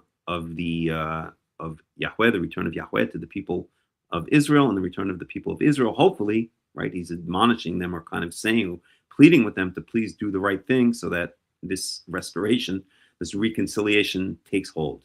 Okay, verse 20. Ko amar Yahweh Tzevaot od asher yavo amim ve'yoshvei arim rabot. So says Yahweh of hosts. Oh, I'm sorry. Let's get the commentary from Robert Alter on these verses. So the fast of the 4th month, etc. So this reversal of a whole series of fasts addresses the question of the people in Jerusalem as to whether they should continue to keep 2 particular fasts. Okay, good festivals. This rather odd use of good with festivals may be influenced by the late biblical Yamim Tovim, good days for festivals, which occurs in Esther and becomes standard in rabbinic Hebrew. Okay, we don't have to worry about that one. Love and truth and peace. Avram ibn Ezra aptly observes that what God really wants of his people is not the awkward practice of fasts, but the love of truth and peace, a life of ethical behavior. Right, and once again, this is harkening back to what we saw in Zechariah chapter 7, right? In Zechariah chapter 7, Shosho, you can't do that, sweetie, okay? In Zechariah chapter 7, right, we saw, okay, I'm just going to remind again. Okay, so some people from Bethel came and they asked, and they came to ask of Yahweh by asking the priests of the house of Yahweh and the prophets, should I mourn and fast in the 5th month as I've done for so many years, right? Remember, we saw that in the previous chapter. Shosho, you can't run around, sweetie boy, okay? And then, of course, we saw that Yahweh said, okay, when you're fasting, were you doing it for me? And when you eat, were you doing it for me? Right? So in other words, just do good, administer true justice, show mercy and compassion to one another, do not oppress the widow or the foreigner, the fatherless, the foreigner, or the poor do not plot evil against each other. Shosho, 1 second. My cat is driving me crazy. Okay, baby. Come. Want to sit on me? Okay, we'll try that. Come, baby. Okay. So we see that again, there's this focus on the fasts, right? The fasts are days of mourning, but they're ritualistic. They are they're ritualistic. They are what's the word I'm looking for? They're legalistic. They're superficial, right? You're fasting to commemorate, right? But if you're not doing good, if you're not administering justice, showing mercy and compassion to one another, if you're still oppressing the widow and the fatherless, the foreigner, and the poor, and you're plotting evil against each other, then what good are these fasts? What good are these ritualistic or these legalistic actions, right? They're just superficial. So that's the message that we're getting again and again, right? None of your legalistic, none of your ritualistic actions are worth much if you haven't gotten to the point where you're doing good, where you're being good people. And again, this goes back to what I was saying at the beginning of the study, where we were talking about the difference between the Rabbinites and the Torah and the Karaites, right? With the Chozlim b'Tanach, those who are truly trying to come back to Tanakh, right? There's such a focus on rabbinical Judaism. Remember, my friend said that rabbinical Judaism is irrational. He admitted it's irrational, and that's okay. It's irrational because the world is irrational. Okay, so it's irrational, and we also spoke about how it's so ritualistic that again, when somebody about last week or 2 weeks ago asked me if I'm not following rabbinical Judaism, I just follow Torah. What do I have to do?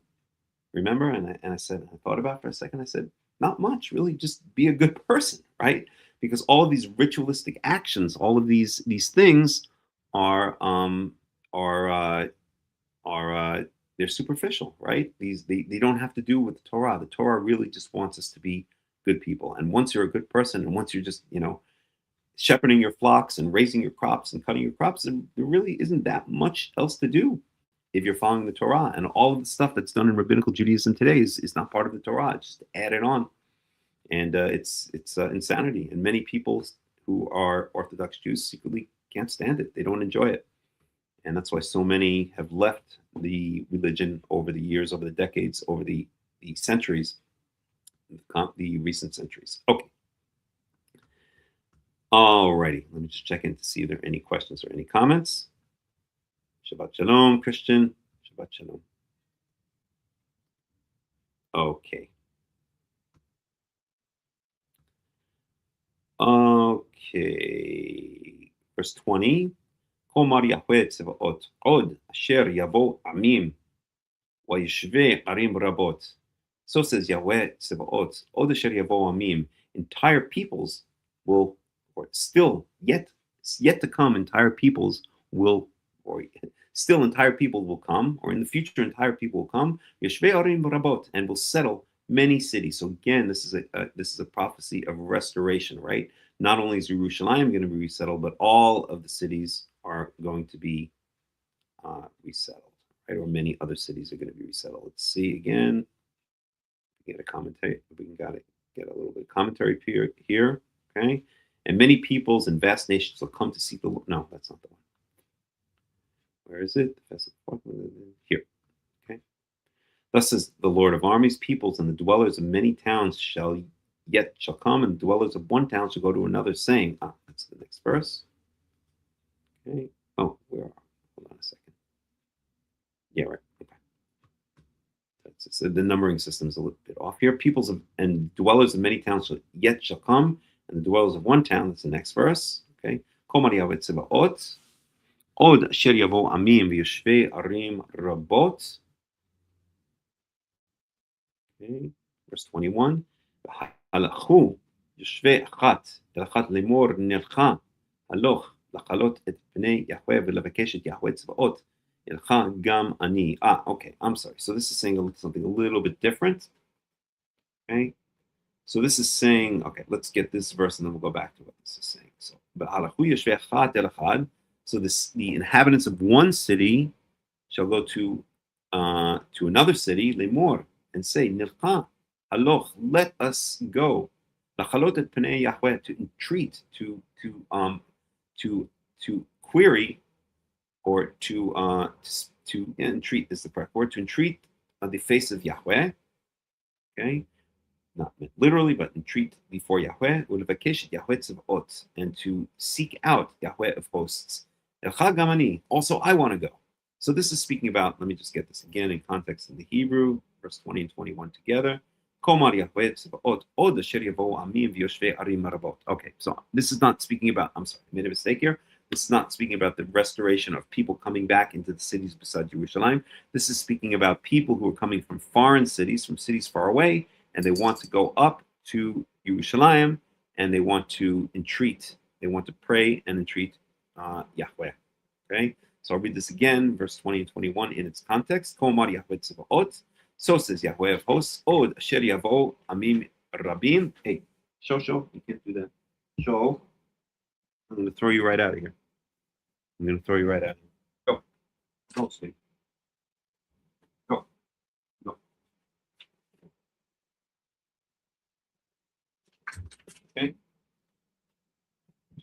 Okay. Kol Yahweh Tzebaot. So says Yahweh of Tzebaot, of hosts. Od asher yavo amim yoshvei arim rabot.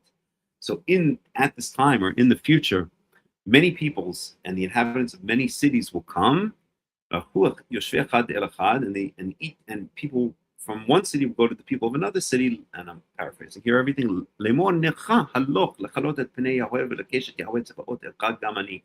So I'll just paraphrase it here. The people of these other cities, these foreign cities, are going to go to people of the other city and say, hey, let's go up. We want to go up. Or come with us. We're going to go up to Jerusalem, and we are going to entreat Yahweh. We're going to pray to Yahweh.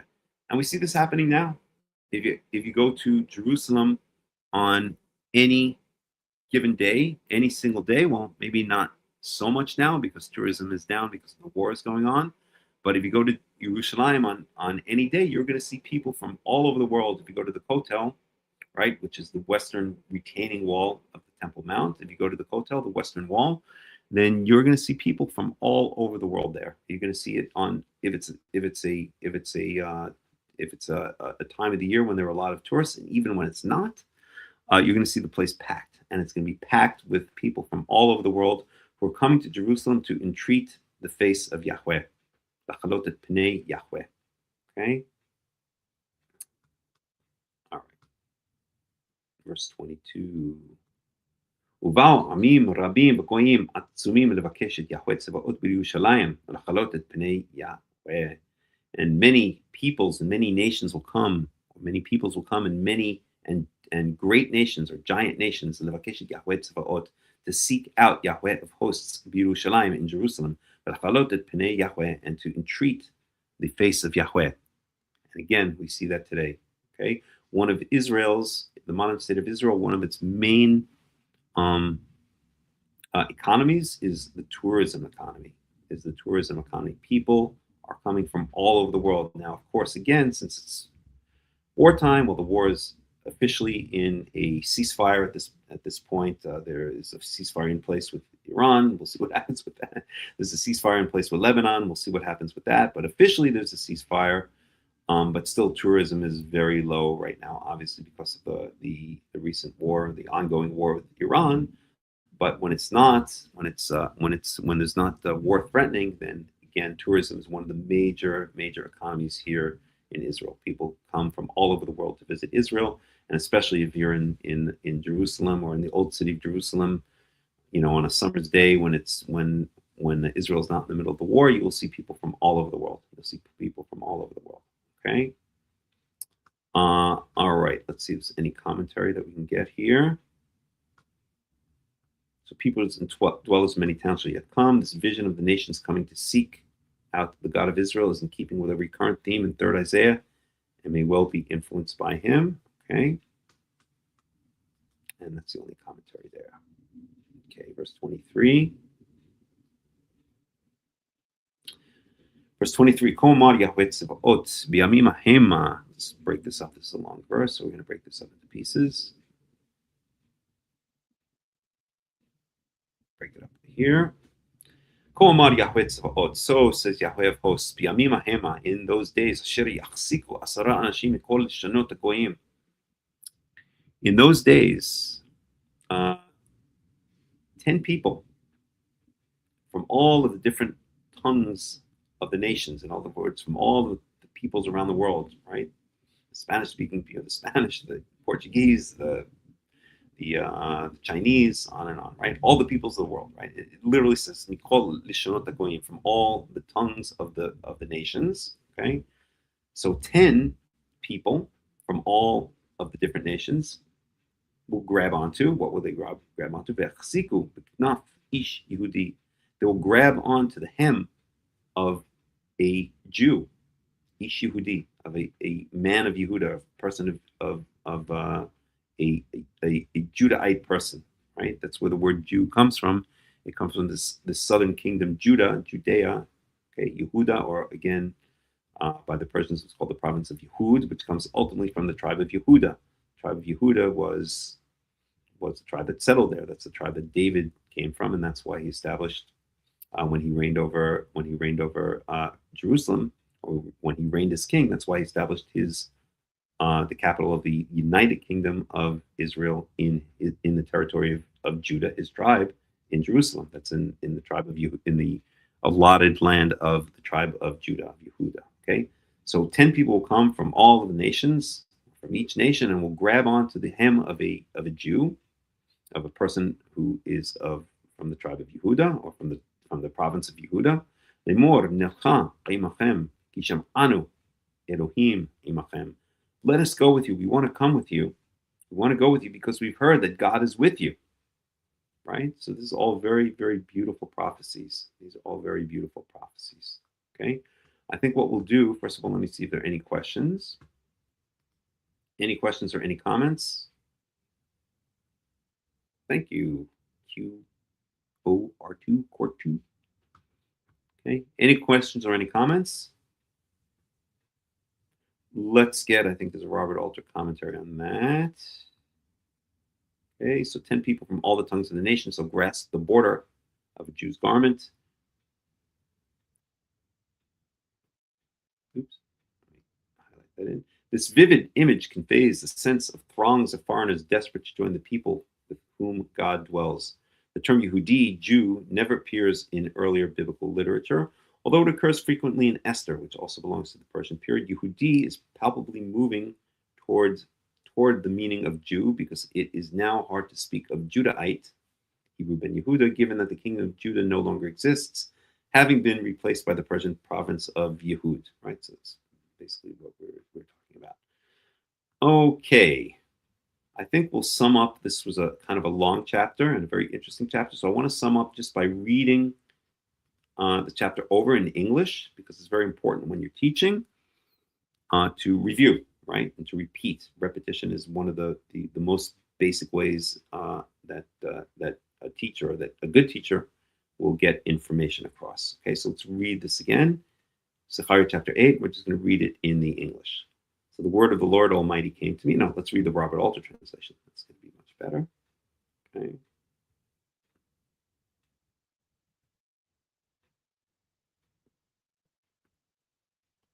Okay. And the word of the Lord of armies came, saying, Thus says the Lord of armies, I've been very jealous for Zion, and with great wrath I've been jealous for her. Thus says the Lord, I've come back to Zion, and abided within Yerushalayim, within Jerusalem.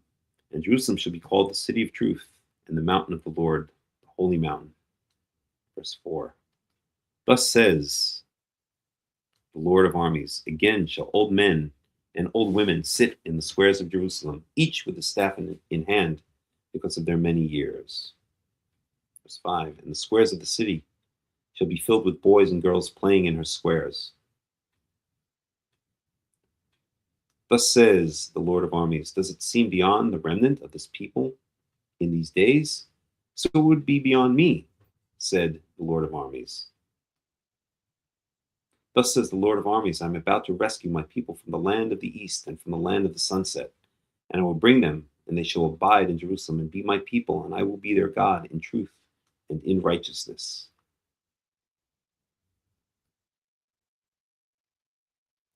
Thus says the Lord of armies, may your hands be strong, you who hear in these days these words from the prophets who are in the time of the foundation of the house. In the time of the foundation of the house of the Lord of the armies was laid, or in the time the foundation of the house of the Lord of armies was laid for the temple to be rebuilt. In other words, this returning generation when the second temple is in the process of being built.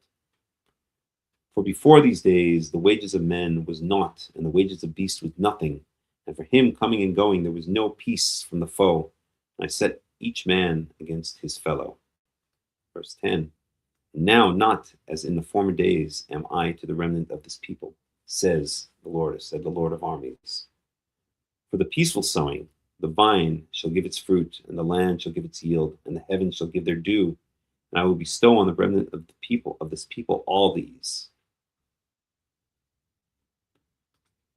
And, there we go. And it shall be as you were cursed among the nations, house of Judah and house of Israel, so will I rescue you, and you shall become a blessing. Do not fear, and may your hands be strong. For thus says the Lord of armies, as I devised to do harm to you when your fathers infuriated me, so said the Lord of armies, and I did not repent. So I have again devised in these days to do good for Jerusalem and for the house of Judah. Do not fear. These are the things that you should do. Speak truth, each man to his neighbor, and render truth and justice in your gates. And do not plot evil in your hearts, each man against his fellow, and do not love a false vow. For all these do I hate, said the Lord. And the word of the Lord of armies came to me, saying, Thus says the Lord of armies, the fast of the 4th month, and the fast of the 5th month, and the fast of the 10th month shall become a rejoicing for the house of Judah, and gladness and good festivals, and love, truth, and peace. So love, truth, and peace, I would translate it as. Thus says the Lord of armies, people and the dwellers of many towns shall yet come, and the dwellers of one town shall go to another, saying, Let us go to entreat the Lord, and to seek the Lord of armies. I too shall go. And many peoples and vast nations shall come to seek the Lord in Jerusalem, and to entreat the Lord. Thus says the Lord of armies, in those days 10 people from all the tongues of the nation shall grasp the border of a Jew's garment, saying, Let us go up with you. We have heard that God is with you. Okay? And that is Zechariah chapter 8. Very, very beautiful chapter, and a lot of famous verses in there, such as old people will walk on their canes or on their walking staves, and boys and girls will play in the streets, in the plazas or in the streets of Yerushalayim, right? And a number of other verses that we saw, which are very famous. Okay, so that's our study for Zechariah chapter 8. Are there any questions? And are there any comments? Any questions or comments? If not, then what we're going to do is we're going to take a quick 5-minute break, 5 to 10 minute break. I'm going to go feed my cat because he's going crazy. I'll give him his food. And the other cat, I'll give both my cats their food. And then we're going to dig into Leviticus chapter 25. Okay, so let me put it on pause for a second. We'll put some music up, and we'll be back in about 5 minutes or so, hopefully 5 to 10 minutes at the most. And then we will dig into, we're going to dig into Leviticus chapter 25.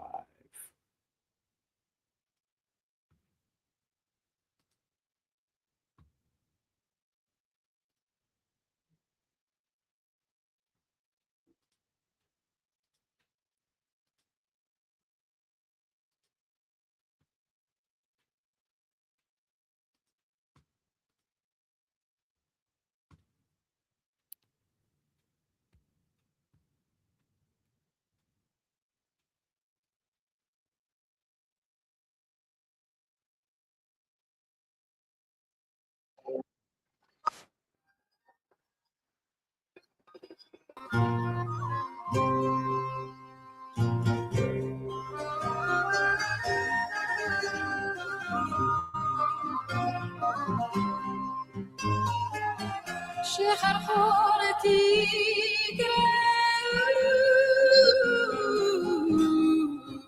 גאוני צחייני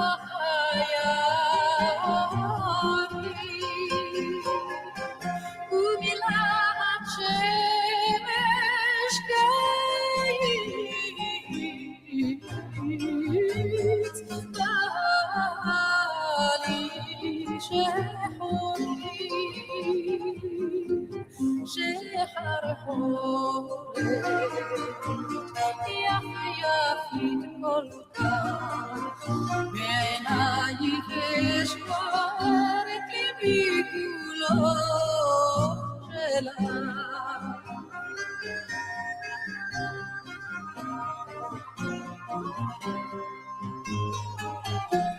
שחרחורתי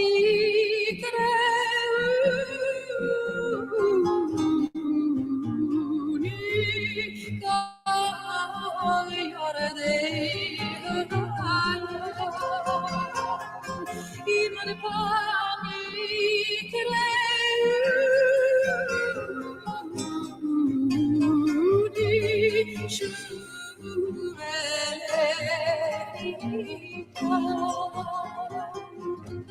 שחרחורת יפית כל כך בעינייך אש בוערת ליבי כולו שלך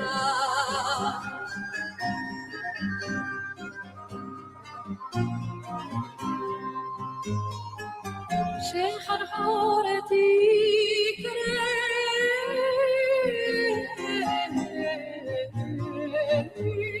בין לאמור אם עד פעמי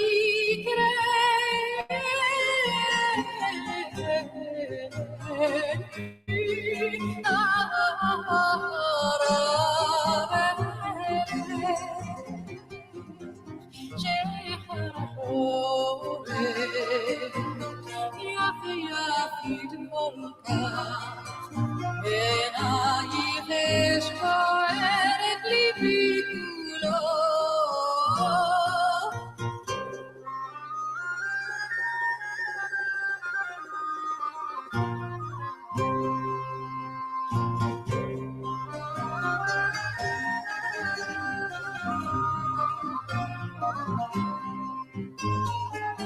שחרחורתי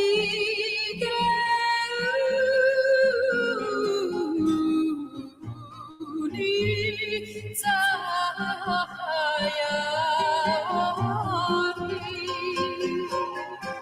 ומילת שמש קיץ בעלי שחורי שחרחורת יפית כל כך בעינייך אש בוערת ליבי כולו שלך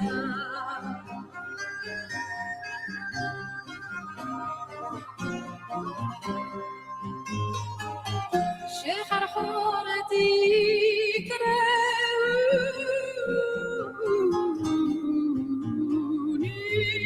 כל יורדי אם עד פעמי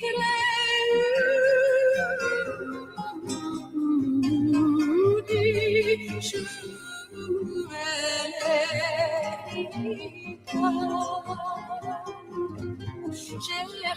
שחרחורת יפית כל כך בעינייך אש בוערת ליבי כולו שלך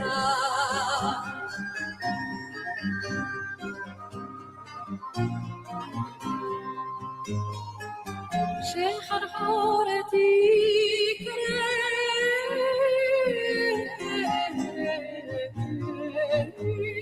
בין לאמור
Okay, we are back. We are back. Welcome back once again.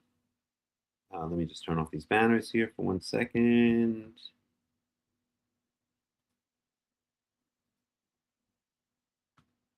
Okay. We're back. Once again, this is the World Alliance of Qara'im Torah study. Oh, hi Martha. So nice to see you. So nice to see you.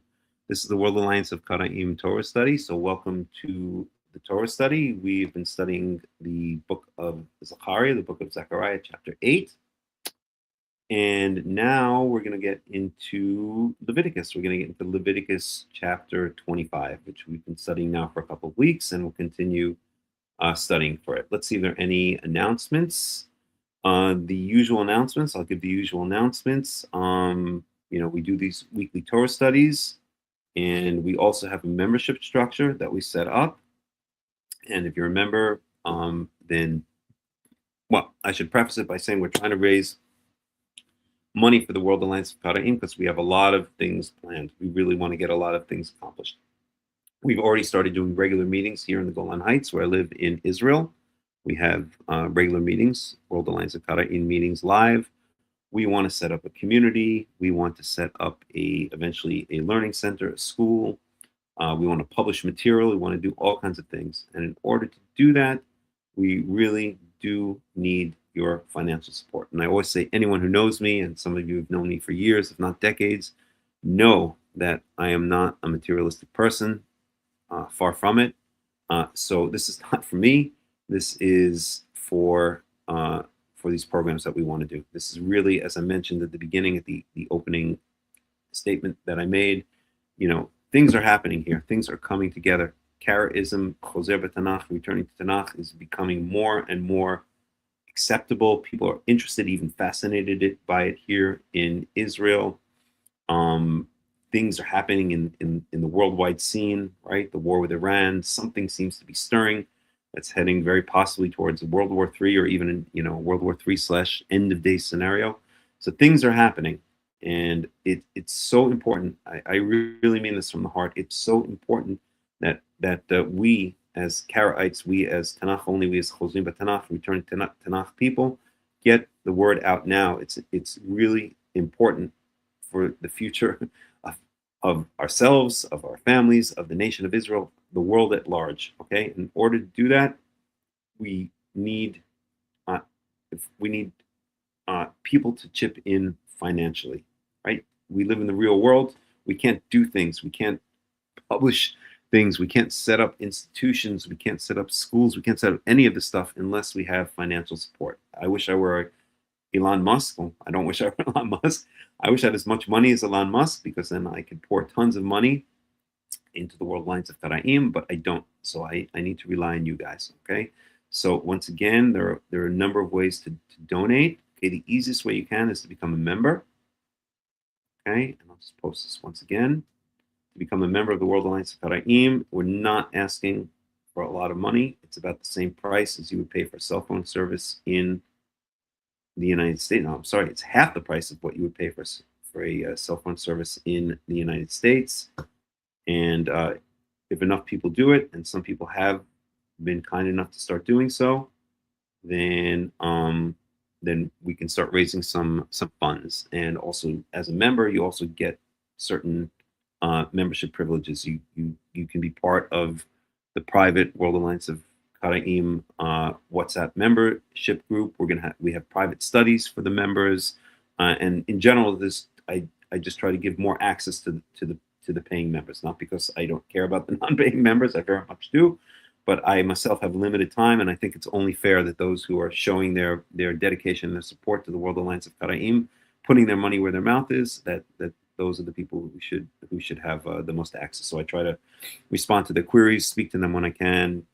We do special private studies for them, or we have a number of them in the works. And so please, if you haven't already, please join the World Alliance of Qara'im, become a member. Okay. The other thing is, once again, I know many people give parts of their salary, they tithe, or they give parts of their salary to charity or to good causes. And if you want to do that, and there are a number of ways that you can do that, I suggest looking at the link, the original advertisement for the study, and you'll see some of those ways. I'll just post the link for making a donation by debit or credit card. Okay, and you can make also a recurring donation if you wish in this way. Okay, so let me take this off the screen.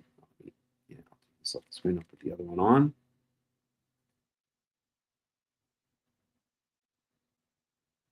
Okay. So if you want to donate part of your salary, if you want to tithe to the World Alliance of Qara'im, if you want to donate any, I don't know, you're just got a big chunk of inheritance and you want to put it towards a good cause or part of it towards a good cause, then please do so. Okay. This is the website. Okay. You can see it's bit.ly bit.ly/secure/whack/donate. So please copy it down or take a picture of it or whatever you need to do. And please support us. This is really going to make a huge difference because we really have a whole bunch of plans in the works, and we need the finances to be able to make them come true. Okay, so that's enough about that. Any other announcements? Like I said, we already have a live community here in Israel in the Golan Heights. We have regular meetings. We meet in person, and they're really lovely meetings. We study some Tanakh. We play music. We go out into the woods and we do a hike. We talk about Karaite related stuff. We discuss, debate, all of these kinds of things. And I'm doing my best to get the word out as best as I can and as much as I can. And yeah, that's all I got to say about that. Okay, so let's go on now to Leviticus chapter 25. Leviticus chapter 25. And let me share the screen.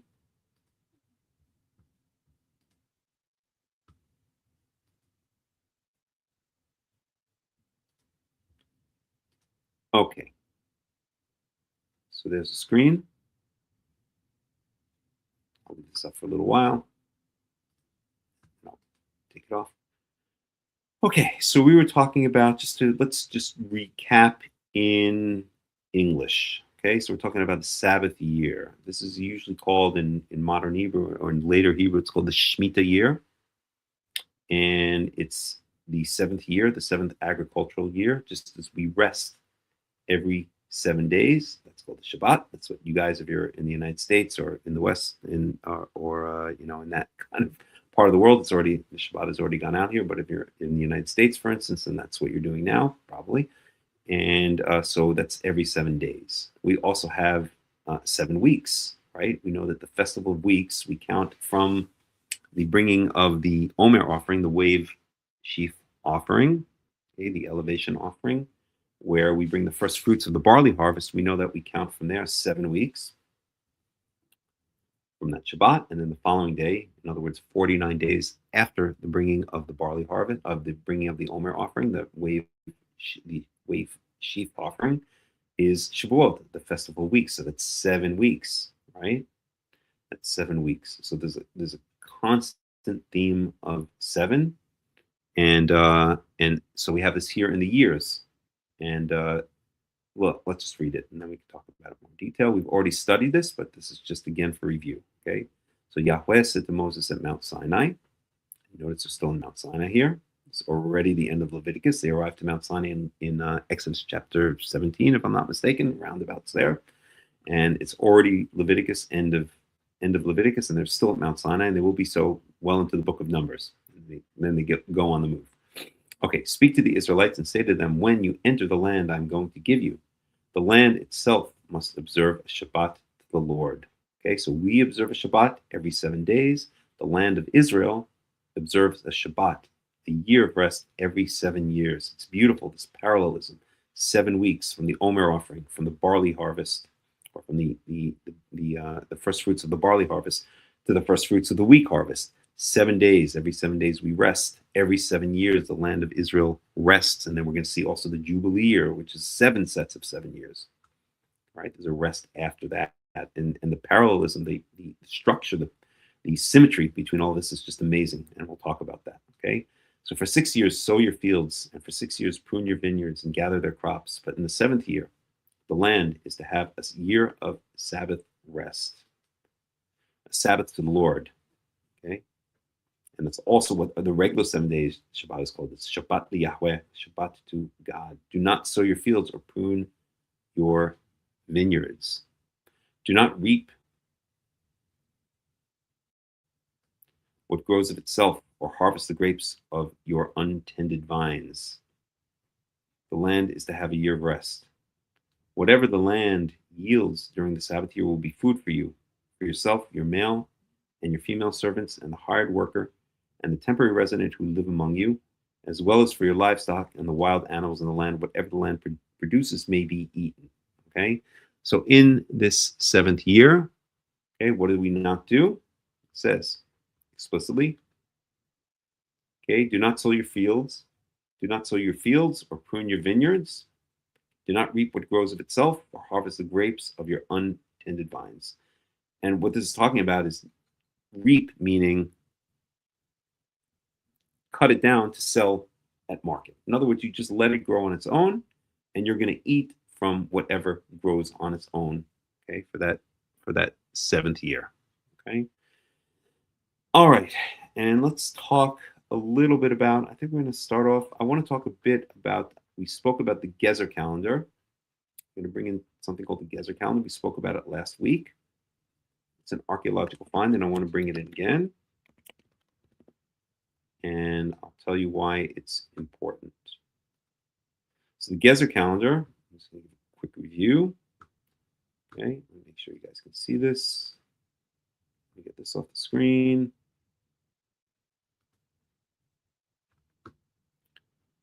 Okay, so the Gezer calendar is ostensibly the calendar with the oldest Hebrew inscription.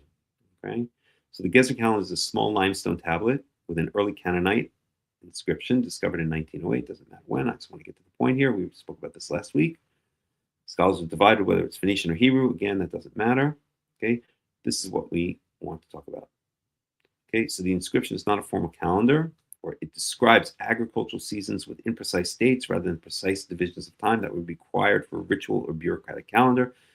As such, some of the time units comprise 2 months rather than one, and none are referred to by the month numbers or names known for the other sources. So what is this saying?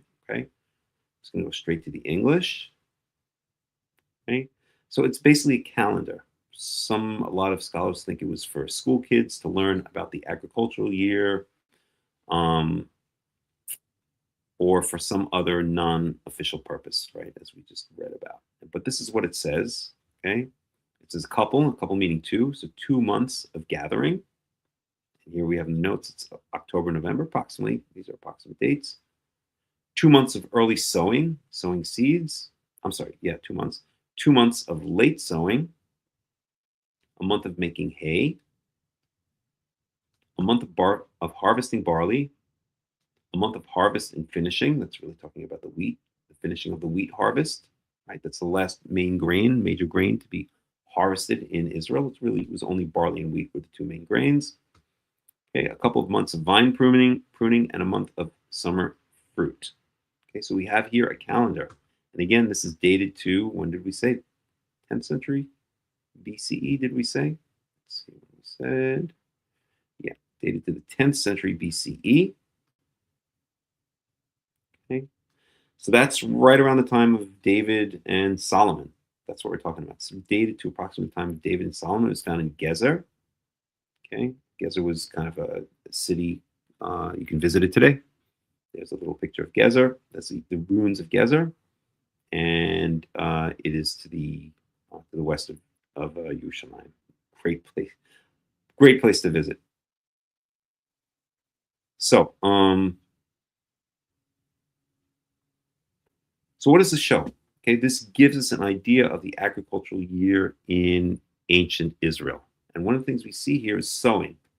So sowing takes place in, oops, what's going on here? One second here. Oh, I see it goes off a little bit. So the early sowing and the late sowing, right, corresponds to, again, this is approximate, right, December through March. Okay, but it's the wintertime, basically. Okay, so you sow in the wintertime. The way that seasons work here in Israel is we have a dry season. Dry season lasts approximately from the holiday of Passover, Hakham, quote unquote Passover, until the holiday of Sukkot. So approximately April 15th through October 15th is the dry season in Israel. Between April 15th and October 15th, you're going to have very little rain. And in the middle of it, like in the summertime, you won't have any rain at all. If we get rain past, I would say, May 15th or so, it's extremely, extremely rare. Already we're in the dry season right now. It's April 18th, and we've had much less rain than we had, let's say, a month ago, or even a couple of weeks ago. So the dry season is from approximately April 15th to October 15th. That's when all the harvesting takes place. That's when you're first going to have the barley harvest. That's associated once again with Chag HaMatzot, with Passover, right? Then 7 weeks later, approximately, you're going to have the wheat harvest. That's associated with the holiday of Shavuot. That takes place in approximately the beginning of June. And then you're going to start harvesting all of the other fruits of Israel. Okay, so we're going to have the grapes, we're going to have the figs, we're going to have the dates, we're going to have the pomegranates, we're going to have the olives. And then that's going to culminate, even though the olive season lasts a little bit past it, but it's essentially all of that harvesting is going to culminate at Sukkot time. Sukkot is the harvest, the fall harvest festival. And after that, that's right around when the rains start. And while it's raining, you're not harvesting. What you're doing is you're planting, or you're letting the land rest. Okay, in the wintertime, you're planting the seeds for the next year. Okay, that's basically what you're doing. Okay, you're perhaps hoeing and plowing and getting the land ready, planting the seeds, but you're not doing any harvesting. So there's a clear division between the agricultural year, the 6-month agricultural year between Passover, and when I use the word Passover, I really mean Chag HaMatzot, but I'm just saying colloquially it's called Passover, and Sukkot, and so between Festival of Unleavened Bread and the Festival of Booths, of Tabernacles, 6 months, 6 months exactly, actually, right? From the 15th of the first month to the 15th of the 7th month. That's when Sukkot starts. And then you have 6 months that is not the agricultural season, that's the off season. It's the rainy season. And it's almost perfectly in line with the climate here in Israel. Okay, so the rains, again, I said, are going to stop right around April 15th. They're going to start right around October 15th. Anyone who lives in Israel or who has visited Israel a lot will know this. And so it's completely in line with the agricultural year. So the holidays, right? The holidays, the biblical holidays, only last for 6 months. The first one is April 15th. The last one begins on October 15th. So they last for 6 months exactly, right? From beginning to beginning. And then you have the non-agricultural season. You have the off season. There are no biblical holidays between October 15th and April 15th during the rainy season, during the winter time. Really, there are only 2 seasons in Israel, summer and winter. Okay, there's no spring and fall. And you see you'll see kind of some elements of spring, but it's really part of the winter here. And the winters here in Israel, as they are in many Mediterranean climates, they're not cold and dead. The winter in Israel is when everything greens up, the wildflowers bloom, everything's green, everything is beautiful, and it's raining a lot, or it's raining somewhat. I won't say a lot because it's not like monsoon season or something like that, but it rains. It rains a fair amount, right? And in the summer and after April 15th, everything dries out.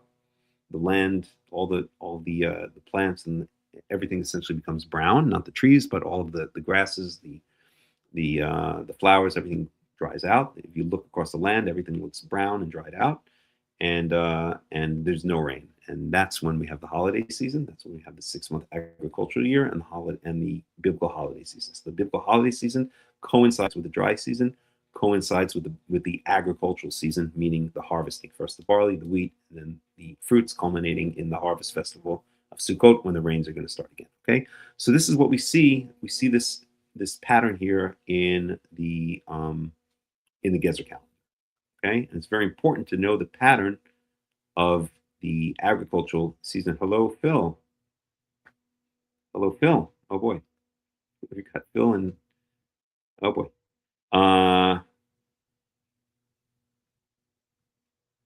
Welcome, Phil. The current possible fertilizer shortage could cause massive starvation in some parts of the world. It could, ignoring Yah's clear instructions on the treatment of the land. Okay, thank you for that statement, Phil. So anyway, it's important to know this agricultural season when we talk about the the 7th year, the 7th Shabbat year, right? The 7th agricultural year, and it's going to be important to know about this also when we're going to speak about now the Jubilee year. Okay, so we're going to see something very interesting. Okay, So when it says 7 years, what does it mean? So first of all, we saw here, okay, just find it. So you shall not plant, and you shall not prune your grapevines. Okay, this is in the 7th year of rest. Not plant, you shall not prune your grapevines. So the pruning of the grapevines is done in the spring, in the early spring, right around now. I think even earlier, because if you don't prune the grapevines, then the grapes won't grow correctly. So this is talking about, right? So we saw from the Gezer calendar. So when is planting done? Right? We're just going to go by them. It's done in the wintertime, right? December, January, February. I think this is, I wouldn't agree with these dates exactly, but it's done essentially, let's say, December, January, February. Okay? Give or take. Okay? Pruning of the grapevines is in the early spring. It's before the dry season starts. It's already done at this point. Okay? And if we go back to the Gezer calendar, okay, here it says vine pruning in June, but I think it's some fruit. I think this really means here not pruning. I think this means the picking of the grapes. Okay, more. Yeah, it actually means the same thing here. So this is, I'm sorry, I shouldn't. They translate as prune, but it's a bad translation, right? It means the picking of the grapes. So ktsir is related specifically to grains, okay, basically to wheat and barley. Okay, so whatever is left over, so you didn't plant, so whatever is left over, right, whatever grows on its own, you should not harvest and sell at market. Okay, but right, so this is talking about the pruning of the. Okay, hold on a second. Let me just see. Okay, yeah, I'm sorry. I should say this differently. Okay, let me back up for 1 second. So this is not planting. This is the pruning of the grapevines, I believe. Okay, in the early spring. This is the harvest of the wheat, of the barley, and then the wheat. Okay, and this is the harvesting of the grapes, which is done usually around July or something like that. Okay, so this is kind of going in order, more or less what we saw in the Gezer calendar. Okay, so this really here, when it says a couple of months of vine pruning, this is not talking about vine pruning. This is talking about vine harvesting. They're not really translating it correctly. Okay, it does say some. Okay, it doesn't matter. Anyway, this is really talking about vine harvesting because you're not going to prune your vines in July and August. Okay, you're going to prune your vines early in the year. At any rate, what we see is essentially a replay of the Gezer calendar, right? Planting, okay, pruning of the vines, the harvest of the barley and the wheat, and then the picking of the grapes. Okay, so that's what we see here, and that is very much in line with the Gezer calendar, right? So sowing plants, okay. We have the summer fruit or the vine picking, right, and then the summer fruit. We have the barley here, and then the wheat here, right? So there's a clear parallel between what we see here in this Gezer calendar and what we see here in Leviticus chapter 25. So let's just keep this in mind as we go further on. Okay. Right. We're reading in the English, so let's just continue that. So the land is to have a year of rest. Whatever the land yields during the Sabbath year will be for food for you, for yourself, your male and your female servants, and the hired worker and temporary resident who live among you, as well for your livestock and the wild animals in your land. Whatever the land produces may be eaten. Right. So in this year where we haven't planted in the previous year, and or in that winter time, right, and whatever grows on its own grows on its own, then this is going to be for yourself. But also we see, right, for those who are don't have the highest status in the society, the servants, the hired worker, the temporary residents. These are all the same classes of people that are protected. We saw in Exodus chapter 20 in the Shabbat, right? You don't work on the Shabbat, so your son, your daughter, your manservant, your maidservant, your animals, and the ger that lives among you will not work. Okay, so this is for the poor people essentially, right? The leftover produce is not just for you. You have to eat also, of course, but you just leave it for the poor people. You don't pick it and then sell it at market. It's left, and anyone who needs it can come and take it. And the implication is without paying anything, right? That's what it's left for. It's given away for free. The land is fallow. It's left to rest. It's everybody's in a certain way in that year, and anyone who needs it can come and take it. It's not sown. It's given a rest, right? So it actually physically rests, and we know any farmer knows that the land needs to rest. Okay, every so often. And so this is not only good for the land, but it also allows those who are poor to come and get what they need to get during that year, right? During that year of rest. Okay, so now we're going to start in chapter 8. Now we're talking about the Jubilee year, the Yovel, and let's talk about that. Let's talk about the Jubilee year. First of all, let me go back here and see if there are any questions or there are any comments. I don't see any at this point. Okay. So the Jubilee year. Okay, so we're in verse 8. Usafart lecha sheva shabbatot shanim, sheva shanim sheva pamim. Okay, so you shall count for yourselves 7 Shabbat years. 7 years, 7 times. Okay, so what we have here is every 7 years is this Shabbat year. It's what we call in later Hebrew and in modern Hebrew the Shemitah year. This year when the land rests. That's every 7th year. Just like every 7th day we rest, every 7th year the land rests. Now we count 7 of those 7 years. That's a total of 49 years. Does that sound familiar? It should sound familiar because we saw that when you're, I think my cat wants to come in. Let me let him in. Come, Shosho. Did you eat? Come, baby. Now you're going to come rest. Okay?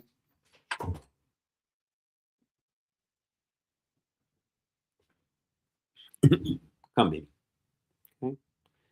So remember this. In Exodus 23, we learned about the festival. We just spoke about the festival of Shavuot. So what do you do in Shavuot? You bring the Omer offering on Shabbat. You count 7 Shabbats. I'm sorry, not on Shabbat. On the day after the Shabbat, you bring the Omer offering.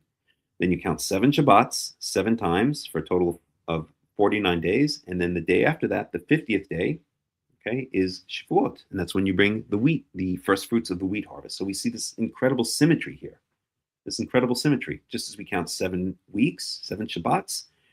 And then the following day is Shavuot, the festival of weeks. So here we count 7 groups of 7 years. We count 7 Shabbat years. And then the following year is the Jubilee year. So the Jubilee year is is in symmetry with the festival of weeks, with the festival of Shavuot, right? And each of these Shabbat years is, of course, in symmetry with each of those 7 Shabbats that are counted between the bringing of the Omer offering, the wave sheaf offering, and the holiday of Shavuot, the holiday of weeks, right? There's this incredible symmetry here, and it all revolves around 7, right? And 7 sevens, okay? So Safat lecha sheva Shabbatot shanim, so you should count for yourself 7 Shabbat years. Sheva shanim sheva pamim, 7 years, 7 times. Okay, right? You guys see this incredible symmetry? It's amazing. It's just beautiful. It's so beautiful and it's so just and it's so righteous. I mean, there are almost no words for it because it's all about letting the land rest and letting the poor people have what they need to eat and so on. Okay. Okay. And so it shall be for you that these, or it's just pointing out, right? I'm just going to translate it literally. And it shall be for you that these 7 Shabbat years add up to 49 years, right? The Torah is just pointing it out, okay? That these 7 Shabbat years make up 49 years. And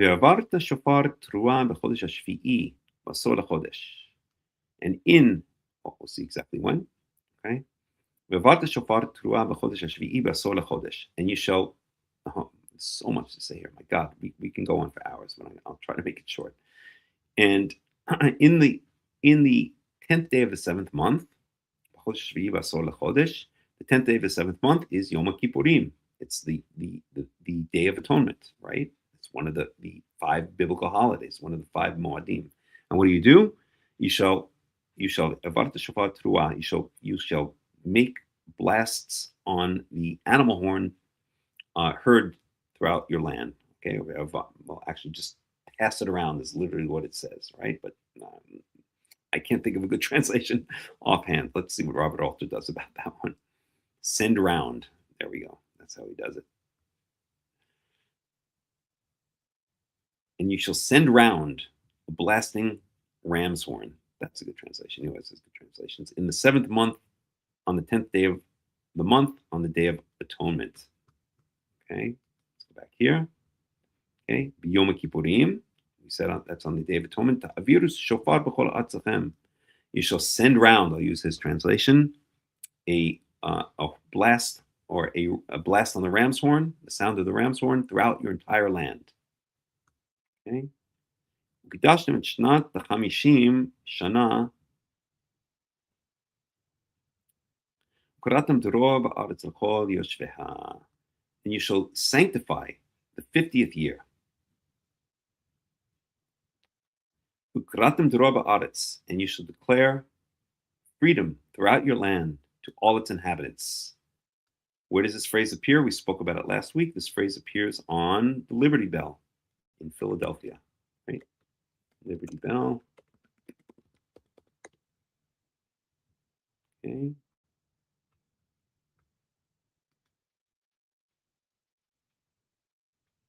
So there it is. I don't know if you can see it here. Let me see if I can blow it up a little bit.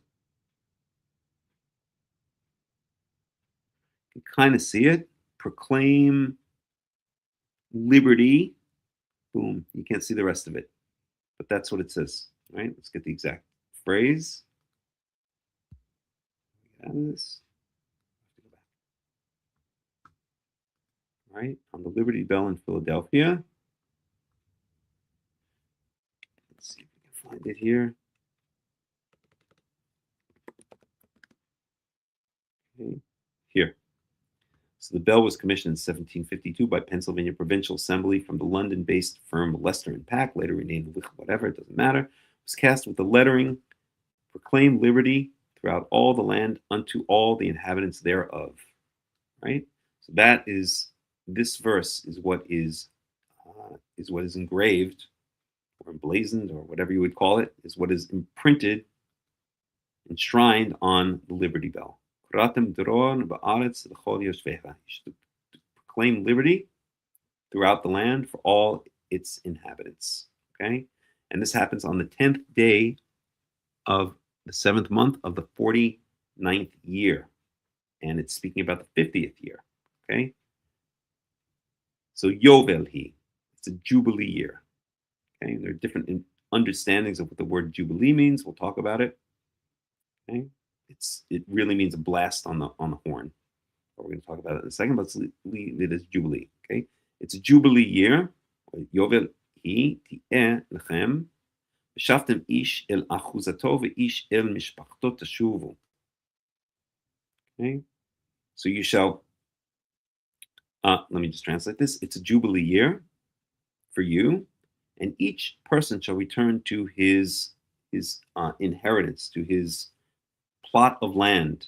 Every Israelite in the Torah is given a plot of land. And that plot of land, as we shall see, can never be taken away from that Israelite. It can be rented out for a while, but in this Jubilee year, in this 50th year, it goes back to that person. So there's no such thing as a landless Israelite. There's no such concept. Every Israelite, right, the land of Israel is an inheritance for all of the people of Israel.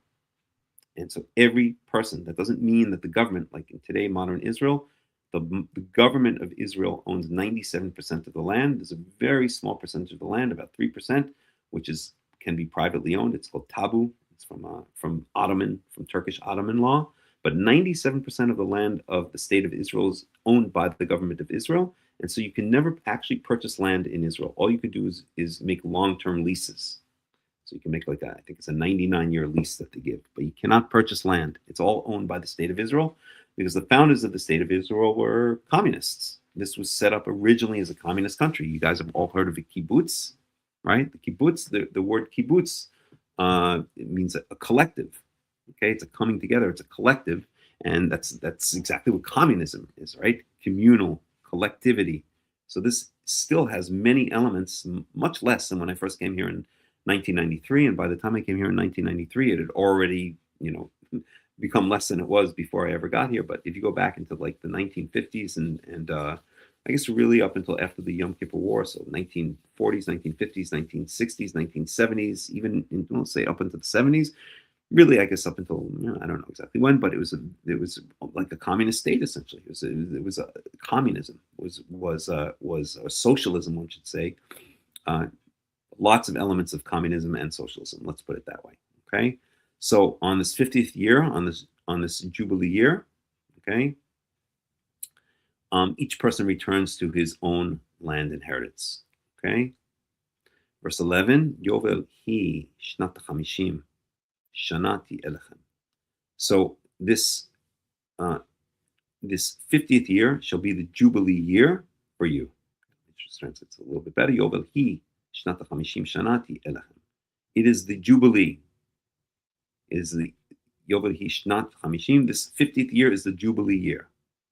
That is kind of I can only translate it word for word. To translate into English, it doesn't really work. But okay, we'll go to Robert Alter again. It's getting late, so I can use them as a bit of a crutch. Okay, is a Jubilee, the 50th year it shall be for you. Okay, fine, good enough. Okay, so lo tizra v'lo tiktzeru et seficheha v'lo tiftzeru et nizireha. Okay, so once again, we see here, do not plant, do not harvest grain, or do not harvest the that which grows on its own of grain. And do not harvest the vine, okay, the leftover of the vine, okay, the leftover grapes on the vine. Okay, verse 12, Ki yovel hi, because it's the Jubilee year, kodesh tielechem, it shall be holy for you. Okay, and so you shall eat it from the field, whatever grows wild. The field means that which grows wild, or that which grows on its own, essentially, is what it's saying, right? So there's no domestication, there's no planting for agriculture for that year. And this is now 2 years in a row, because the 49th year was a Shabbat year. Okay, the 49th year was the seventh of the seven Shabbat years in that series of seven. And then now there's going to be another year. The 50th year is also going to be another Shabbat year, right? So there are 2 years in a row. So if we start from the cycle, right, the 7th year, we start from a cycle of 1, 2, 3, 4, 5, 6. We plant regularly and harvest regularly. 7th year is a Shabbat year. 14th year is a Shabbat year, and so on until we get to the 49th year. That's a Shabbat year. In the seventh month, on the 10th day of that Shabbat year, that 49th Shabbat year, we blast a shofar. We blast a ram's horn throughout the land. We proclaim freedom throughout in the land for all its inhabitants. And then that next year, that 50th year, is also a year in which the land rests. So it's 2 years in a row, and then the cycle renews itself. Okay, so it's really a beautiful cycle. Let's look a little bit at Robert Alter, and we'll get some interpretation here. Okay, where are we starting? We're not going to start here. Let's yield. Okay, send round. So here we go. Send round. This is the blasting of the shofar. This verb is chosen because what is suggested is that the ram's horn is to be carried around the country from place to place by delegated heralds and to be appropriately sounded so that everyone will know that the Jubilee year has arrived. Okay, call a release to all its inhabitants. One must regretfully forego the grandeur of the King James Version inscribed on the Liberty Bell, proclaim liberty throughout all the land unto all the inhabitants thereof.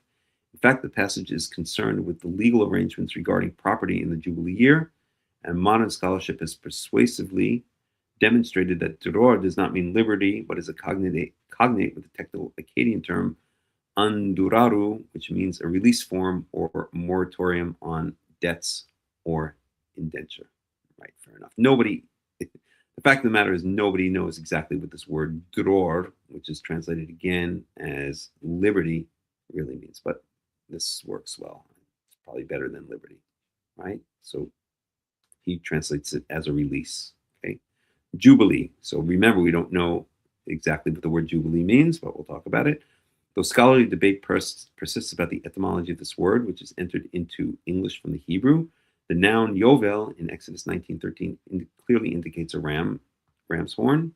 The alternate term is shofar, and that is plausible. The 50th year was called Jubilee Yovel because this was when loud blasts of the ram's horn were sounded throughout the land, and that's what I believe as well, right? I think it's pretty clear. Okay, so we have the Yovel in Exodus 19:13, which means the ram's horn, and here we know that on the 10th day of the 7th month of that 49th year, that we have that the ram's horn is blasted. It's mentioned twice. It's blessed on the ram's horn, right? So that's almost definitely what that means. Okay. So what else do we have here? Any other commentary? Its yield. This is just a technical term. We don't have to worry about that. Okay, so you shall go back each man to his holding without the notion of inalienable property holdings. The whole system of permanent division of the land according to tribes and then clans would have broken down.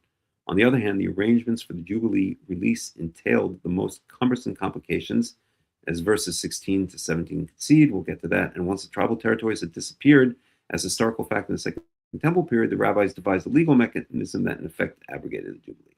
Okay. So that is that. Let's go ahead a little bit more and then we will stop. So any questions, any comments so far about this Jubilee year? Anybody? Right, but it's a very beautiful thing. Okay. So 13.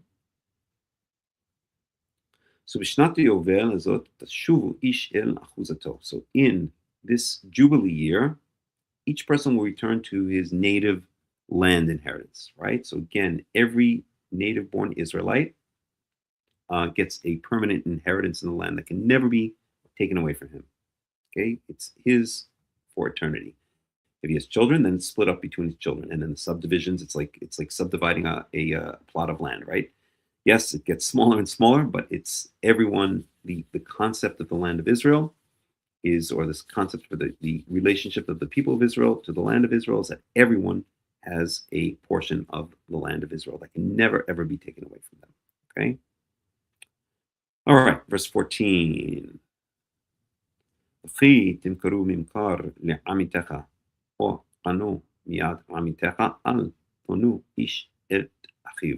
And if you have sold a land sale to your fellow man, to your fellow Israelite, or you've bought one from your fellow Israelite, okay? No one should you should not take advantage of him. Okay, no person should take advantage of another person. And what does that mean? We're going to see here specifically in verse 15.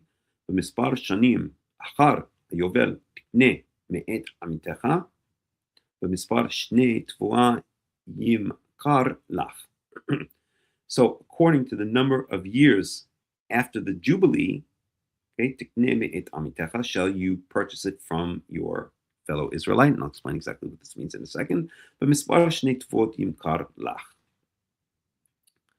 and according to the number of years of harvests, shall he sell it to you. Okay, so the idea is this. Okay, again, because there's no permanent sale of land in the land of Israel, it's only because on the Jubilee year, on this 50th year, all of the land goes back to. Let me just drink for a second, please. All of the land goes back to its original owners. Because of that, you're not really buying the land. You're essentially buying a certain number of harvests, right? We're talking about agriculturalists back in the day, right? You're essentially buying a certain number of harvests because you wouldn't buy land and, really unless you were going to use it for farming or for shepherding or something like that. So let's say a plot of land is worth, I don't know, $1 million, okay? If I were going to buy this plot of land from you, I would pay you $1 million, or you're selling it to me for $1 million, okay? If we lived in the ancient land of Israel, okay, we know that I'm not buying it from you permanently. That $1 million is only going to get me until the next Jubilee year. So if we're in the middle of the cycle, let's say 25 years into the cycle, and there are only another 25 years until the Jubilee year, then what the Torah is saying is you don't sell the other person the land for $1 million. he's only getting half of the use of the land, right? If it would have been $1 million for, let's say, eternity or whatever, then you're going to, or for 50 years, then you're going to sell it to him for $500,000 because he only has 25 years left until that land has to be returned. So if it were right at the beginning of the cycle, right after the Jubilee year, and you knew he had 50 years to hold on to the land, then you would sell it to him for $1 million. Okay, or 49 years to hold on to the land, you would sell it to him for $1 million. If it's in the middle of the cycle, it's the 25th year, you're going to sell it to him for $50,000, $500,000. If there's only 1 or 2 years left, right, then I'd have to do the math, but I guess 2/50ths, so 4% of $1 million is going to be $40,000. So you would sell it to him for $40,000 because he's only going to get 2 harvests out of it before the Jubilee year comes, and it goes back to its original landowners. It goes back to those who permanently own it. So once again, the point here is that there's no permanent ownership of the land except for those who are part of that land, that plot of land's inheritance, and that's divided by tribe and clan and subclan and house of fathers and so on. Okay. Verse 16.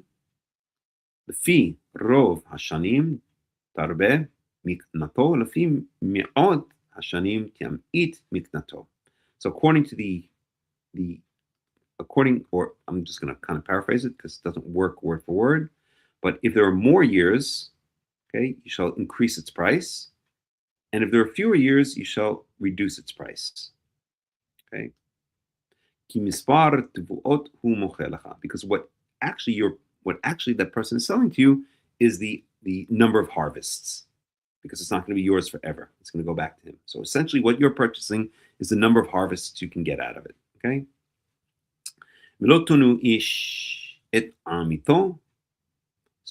So no person should take advantage of another person and of his fellow man, his fellow Israelite.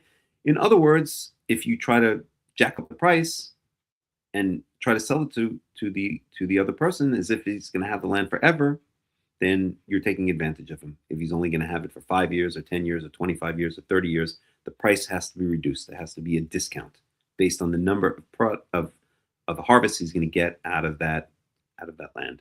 Okay, and here we bring in God once again. V'yareta me Elohecha ki ani Yahweh Elohechem, and you shall fear your God because I am Yahweh your God. We see this once again. This ki ani Yahweh your God.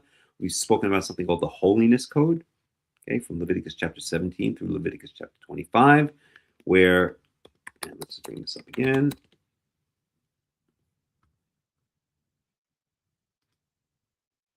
Not through 25 to 26. So the holiness code is used in biblical criticism. Doesn't matter. When I don't believe in biblical criticism, we're not going to get into it, but nonetheless, it's making an important point that this language is repeated a lot between Leviticus chapter 17 and 26, and sometimes passages in other book, blah, blah, blah. It is so called due to its highly repeated use of the word holy, kadosh. Okay. The term holiness code, doesn't matter. We don't need any of that, blah, blah, blah. And what it's, let's see here. This is what I want to get to, okay? The holiness code also uses a noticeably different choice of vocabulary, repeating phrases such as I, Yahweh, am holy, I am Yahweh, and I am Yahweh who makes you holy an unusually large number of times. Additionally, Leviticus 17 begins with, this is the thing which Yahweh has commanded, saying, and Leviticus 26 strongly resembles the conclusion of a law code despite the presence of, okay, that's already getting a bit technical. Professor Christine Hayes, who I highly recommend listening to. She is a professor at Yale University, and she's amazing. She has a whole YouTube series on the Tanakh, on the Old Testament, and she's great. Listen to her, Christine Hayes. I've listened to actually that series many times over. Professor Christine Hayes discusses the difference between the holiness code and the rest of Leviticus. And the holiness code, Israel itself is regarded as holy, not just the priestly class. This theme and the exhortation, you shall be holy, for I, the Lord your God, am holy, etc., etc. Okay, enough. Let's go back to this. Okay, so it doesn't say I am holy here, but it does have the phrase which we see a lot of times throughout between Leviticus chapter 17 and Leviticus 27. Okay, because I am Yahweh your God. So fear your God because I am Yahweh your God, or I, Yahweh, am your God. Okay. All right. So don't take advantage when you sell the property, you keep in mind how many harvests, how many years the person is going to be able to hold on to the property before it returns to you, and you adjust the price accordingly. Okay, so I think we're going to stop here. Let me see. Yeah, I think we're going to stop here. It's been a long study. We've been going at it for almost 3 hours. And we've covered a lot of things. So I think we are going to stop right here. So before we stop, are there any questions or are there any comments?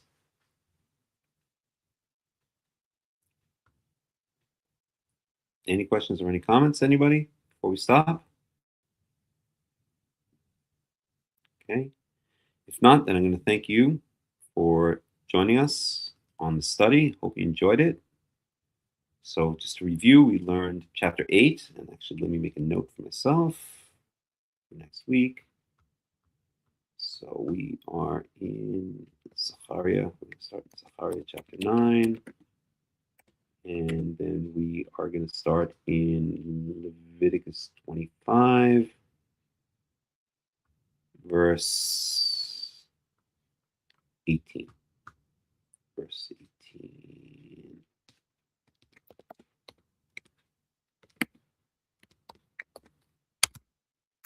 Okay, there we go. So I hope you guys have enjoyed the study. And I hope you join us each week on these Shabbat studies. I always post them. If you're not in the World Alliance of Qara'im announcements group, then you can join it. If you look at the description or in the description of this study, whether you're looking at it on YouTube or on Facebook, then you can see, if you go down, connect with us, then you'll see there's a World Alliance of Qara'im WhatsApp group, WhatsApp announcements group. And you can join us there, and you'll always get announcements for these studies. I also post it on Facebook on the World Alliance of Qara'im page and the World Alliance of Qara'im group. And of course, if you're a member, you get it in the World Alliance of Qara'im members group. So that's about it. I thank you for joining us. I hope you enjoyed the study. Once again, I hope you consider supporting us financially by joining, by becoming a member, or by tithing or giving us a donation. We're only going to use it towards good and important things. And other than that, that's all I have to say for today. So once again, thank you for joining me. Thank you for joining us. This is Hakham Melech Rahmiel ben Yaakov of the World Alliance of Qara'im, wishing you all a Shabbat Shalom and a Shavua Tov wherever you are in the world. And we are going to go out, as we usually do, with some music. So thanks once again, and I will see you guys. Soon.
心灵深处，拥抱着一个渴望。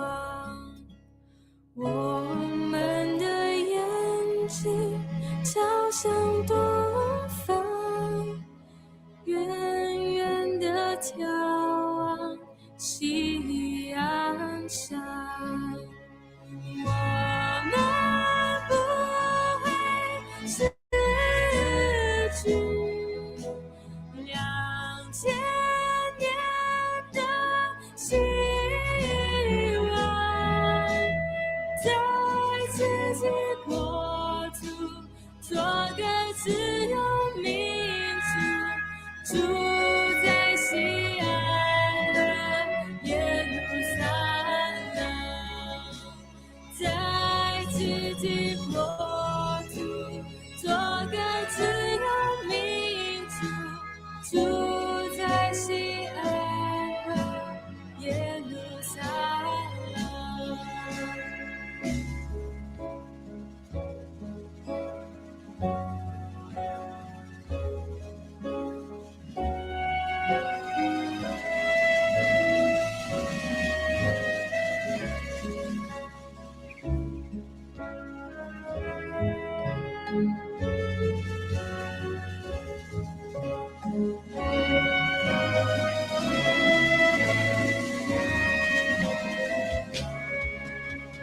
留在心灵深处，拥抱着一个渴望。我们的眼睛朝向东方，远远地眺望夕阳山。我们不会失去2000年的希望，在自己国土做个自由民族，住在西安和耶路撒冷，在自己国土做个自由民族，住在西安和耶路撒冷。我们不会失去2000年的希望，在自己国土做个自由民族，住在西安和耶路撒冷，在自己国土做个自由民族，住在西